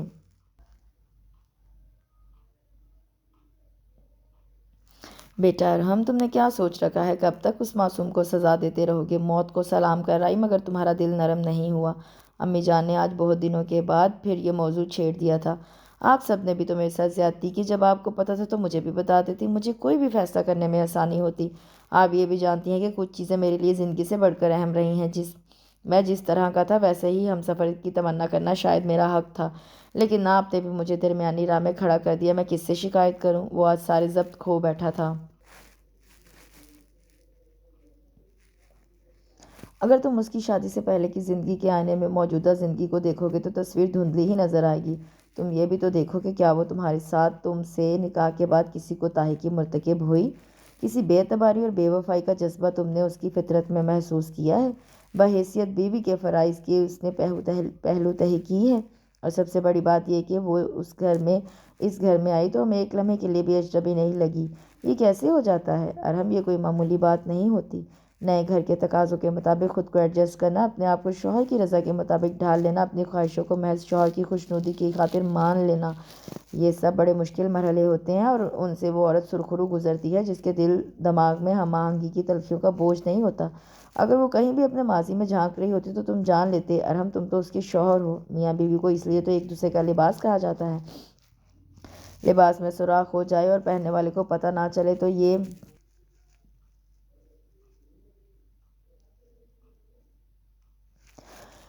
نہیں ہوتا۔ تمہیں کسی نے بتایا تو پتہ چلا۔ یہ کمال کی بات نہیں ہے۔ کمال تو جب ہوتا کہ تم اس کے اعمال اور افعال سے جان پاتے کہ اس کی زندگی میں کوئی دوسرا آ چکا ہے یا آ گیا تھا، جبکہ حقیقت تو یہ ہے کہ وہ اس کی زندگی میں آیا ہی نہیں تھا۔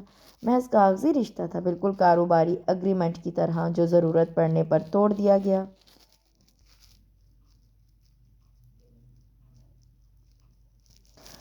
اب اگر تم اس کو بنیاد بنا کر کم ظرفی کا ثبوت دو گے تو مجھے اپنی تربیت پر شرمندگی ہونے لگے گی۔ پھر تو صحبا کی مجرم میں ہوئی نا؟ امی جان کی آواز میں سرد مہری اور لہجے میں تناؤ کی کیفیت اتنی واضح تھی کہ وہ اندر تک کانپ کر رہ گیا۔ اپنی ماں کے اتنے سخت رد عمل کا وہ کبھی بھی عادی نہیں تھا، بلکہ اسے احساس ہی آج ہوا تھا کہ امی جان اس قدر سخت اور تلخ بھی ہو سکتی ہیں۔ وہ کتنی دیر تک کچھ بول ہی نہ سکا۔ امی جان کی نظریں بغور اسے جانچ رہی تھیں، تول رہی تھیں۔ بہرحال بیٹا تو وہ انہی کا تھا جس کو انہوں نے نیکی، نرم روی اور محبت و مروت کے خون سے سینچا تھا۔ وہ مغرور تو ہو سکتا تھا مگر متکبر نہیں، اسی یقین کے سہارے آج وہ اس کا احتساب کر بیٹھی تھی۔ اب وہ اپنے بیان کا رد عمل بھی دیکھنا چاہ رہی تھیں، مگر امی جان آپ چونکہ اس صنف سے تعلق رکھتی ہیں اس لیے اس کا دفاع کر رہی ہیں، مگر ایک حقیقت یہ بھی تو ہے اسے ذرا بھی پرواہ نہیں کہ اس کے ساتھ کیا ہوا اور کیا ہونے جا رہا ہے۔ ایک بار بھی تو اس نے مجھ سے اس موضوع پر بات نہیں کی۔ کیا اسے احساس نہیں کیا یہ ہم کس طرح کی زندگی گزار رہے ہیں؟ اسے میری پرواہ نہیں تو میں کیوں اس کا غم کروں؟ برف پگھل چکی تھی، یہ محض بچی کچی انا کا کمزور پودا تھا، بے رخی کی فضا میں لہرا لہرا کر صدائے احتجاج بلند کر رہا تھا۔ عین ممکن تھا کہ وہ ایک اور پرتاثیر لیکچر سے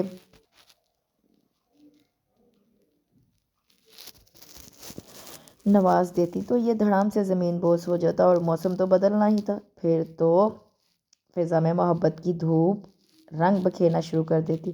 ان کے لبوں پر دھیما سا تبسم بکھر گیا۔ بیٹا وہ بھی تو انسان ہے، اس کی بھی عزت نفس ہے، جتنا زیادہ تمہارے اندر اپنے سچے ہونے کا، وفادار ہونے کا زوم ہے، اس کے اندر ہونا بھی بالکل فطری سی بات ہے۔ اس نے تمہیں وضاحت دینے کی کوشش کی تھی مگر تم نے نہیں سنا، پھر وہ تمہارے آگے ہاتھ جوڑنے سے تو رہی۔ اور جہاں تک بات ہے پرواہ نہ کرنے کی تو تمہارا تجزیہ غلط ہے۔ اگر اسے تمہاری اور تمہاری عزت کی پرواہ نہ ہوتی تو وہ اپنے گھر میں ہوتی، ماں باپ کے گھر، اور بہت ممکن تھا وہ سب تمہیں لعن طعن کرنے یہاں موجود ہوتے۔ دیکھو بیٹا، نیک فطرت عورت اللہ کا انعام ہے۔ صحبا کی سمجھداری اور معاملہ فہمی قابل تعریف ہے، وہ سب کچھ اندر ہی اندر جھیلتی رہی۔ رد عمل تمہارے سامنے ہے۔ ان کے لہجے میں تعصب بھی تھا۔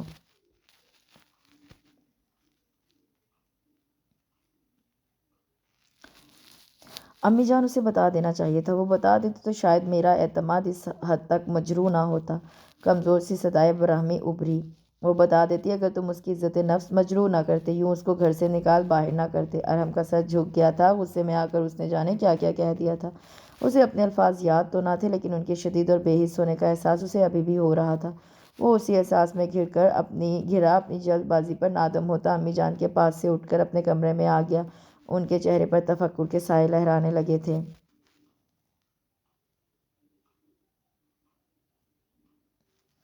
عبداللہ کا عقیقہ اور صحبا کی صحت یابی کی خوشی میں امی جان نے بڑی سی دعوت کا اہتمام کر ڈالا تھا۔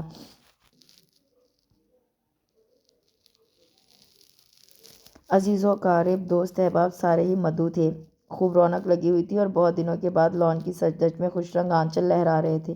بیٹا تم ابھی تک ایسے ہی بیٹھی ہو، جلدی سے تیار ہو جاؤ اور یہ سیٹ پہن لینا، تم پر سوٹ کرے گا۔ تم چینج تو کرو، میں آ کر ساڑی کی فال ٹھیک کر دیتی ہوں۔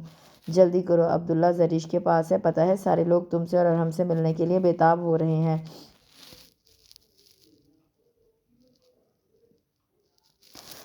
ارحم بھی تیار ہو رہا ہے، تم دیر مت کرو۔ وہ نظریں چرا کر سرحد سے باہر چلی گئی۔ تیار تو ہونا تھا۔ بے دلی سے ساڑی اپنے تراشیدہ جسم پر لپیٹ کر وہ ڈریسنگ ٹیبل کے سامنے آ گئی۔ بہت سارے خوشگوار لمحے نظروں میں آ کر ٹھہر گئے۔ سیاہ پتھروں کا بے تحاشا خوبصورت سیٹ اس کی گردن پر دلکشی کی حدوں کو چھو رہا تھا۔ گرے سلک کی ساڑی پر امپورٹڈ نیٹ کا بلاؤز جس پر انتہائی نفاست سے نگینے لگے ہوئے تھے، اس کے متناسب سراپے پر بے حد سج رہا تھا۔ آج بھی اس کی دلکشی میں کوئی فرق نہیں آیا تھا۔ سب کچھ جوں کا توں تھا، مگر وہ دل، وہ سرشاری، وہ احساس تحفظ، وہ استحقاق، سب کچھ ریت کی طرح ہاتھ سے پھسلتا جا رہا تھا۔ مٹھیاں بھینچ لینے کے باوجود ہاتھ خالی ہو رہا تھا۔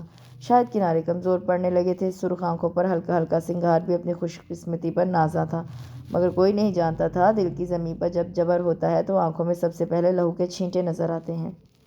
میں رو لیتی تو یہ بوجھ کچھ کم ہو جاتا۔ لائٹ پرپل کلر کی لپسٹک ڈریسنگ کے کنارے پر رکھ کر اس نے سوچا اور بالوں میں برش کرنے لگی۔ سلکی بال آج قید کے موڈ میں نہیں تھے، کتنے ہی لمحے ان سے الجھتے گزر گئے۔ برش ڈریسنگ ٹیبل پر پٹکتے ہوئے اس نے سینڈل کی طرف نگاہ کی۔ آج کا سارا اہتمام امی جان کی خوشی کے لیے ہو رہا تھا۔ انہوں نے ہر چیز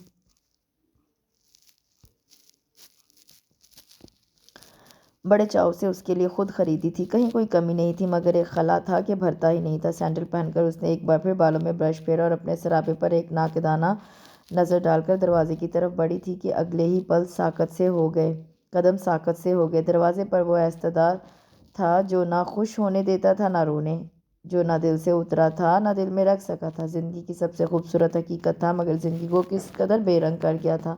صحبا کی آنکھیں جلنے لگی تھی، وہ بے اختیار رخ موڑنے پر مجبور ہو گئی۔ ارحم 2 قدم چل کر اس کے سامنے آ گیا۔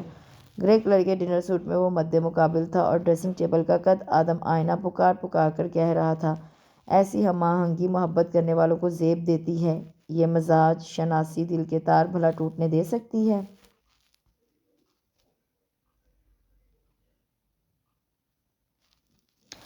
چلو میرے ساتھ، کس انداز کی پیشکش اور کتنا ملائم لہجہ! اس کا دل ایک دم تھم سا گیا، آنکھوں میں حیرانی پھیل گئی اور اس نے چہرے کی نرم سی مسکراہٹ اور آنکھوں کی دل موہ لینے والی چمک کے ساتھ سر ہلا کر اس کا ہاتھ تھام لیا۔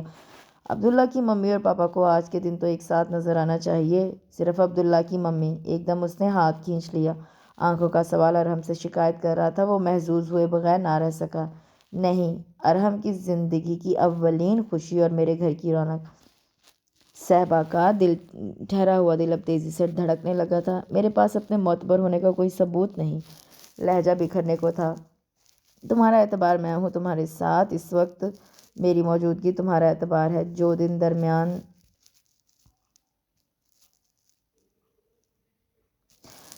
درمیان میں میری ذہنی کوفت کا سبب بنے، انہیں تم میرے ذہن کی پراگندگی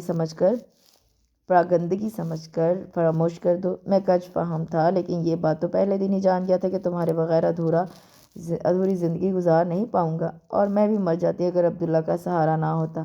تو بس حساب برابر ہو گیا، میرے بیٹے نے میرے حصے کا کام کر دیا۔ وہ شوخی سے مسکرایا۔ وہ میرا بیٹا ہے، ایک دم اس کا لہجہ بدل گیا۔ وہ ہم دونوں کا بیٹا ہے، کیا اس سے انکار کر سکتی ہو؟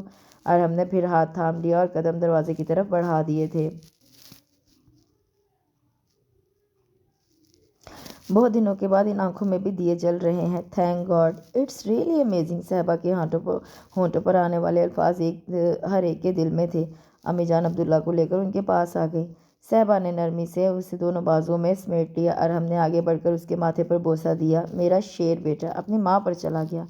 جیلس ہو رہے ہیں آپ کے پاپا؟ وہ ہنس پڑی اور بیٹے کو مخاطب کیا۔ ظاہر ہے مجھ سے زیادہ خوبصورت جو ہوا۔ ارحم نے ایک نرم سی نگاہ صہبا پر ڈالی، جس کا چہرہ ممتا کی آنچ دے رہا تھا۔ آئندہ میں ناراض ہوا تو تم مناؤ گی، وہ امی جان کو گواہ بنا کر کہہ رہا تھا۔ اب میرے حصے کا کام میرا بیٹا کرے گا۔ وہ بھرپور اعتماد کے ساتھ امی جان کی تائید چاہ رہی تھی، جو آج بہت دنوں بعد طمانینت سے ہنس رہی تھی۔ اللہ نہ کرے جو تم دونوں کی زندگی میں پھر کوئی ایسا تلخ مرحلہ آئے۔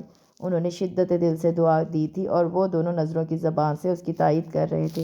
اس کے ساتھ اس خوبصورت سے ناول کا اختتام ہوتا ہے۔ کمنٹ سیکشن میں مجھے ضرور بتائیے گا۔ کل انشاءاللہ ایک نئے ناول کے ساتھ حاضر ہوں گی۔ اپنا بہت سا خیال رکھیں، دعاؤں میں یاد رکھیں۔ اللہ حافظ۔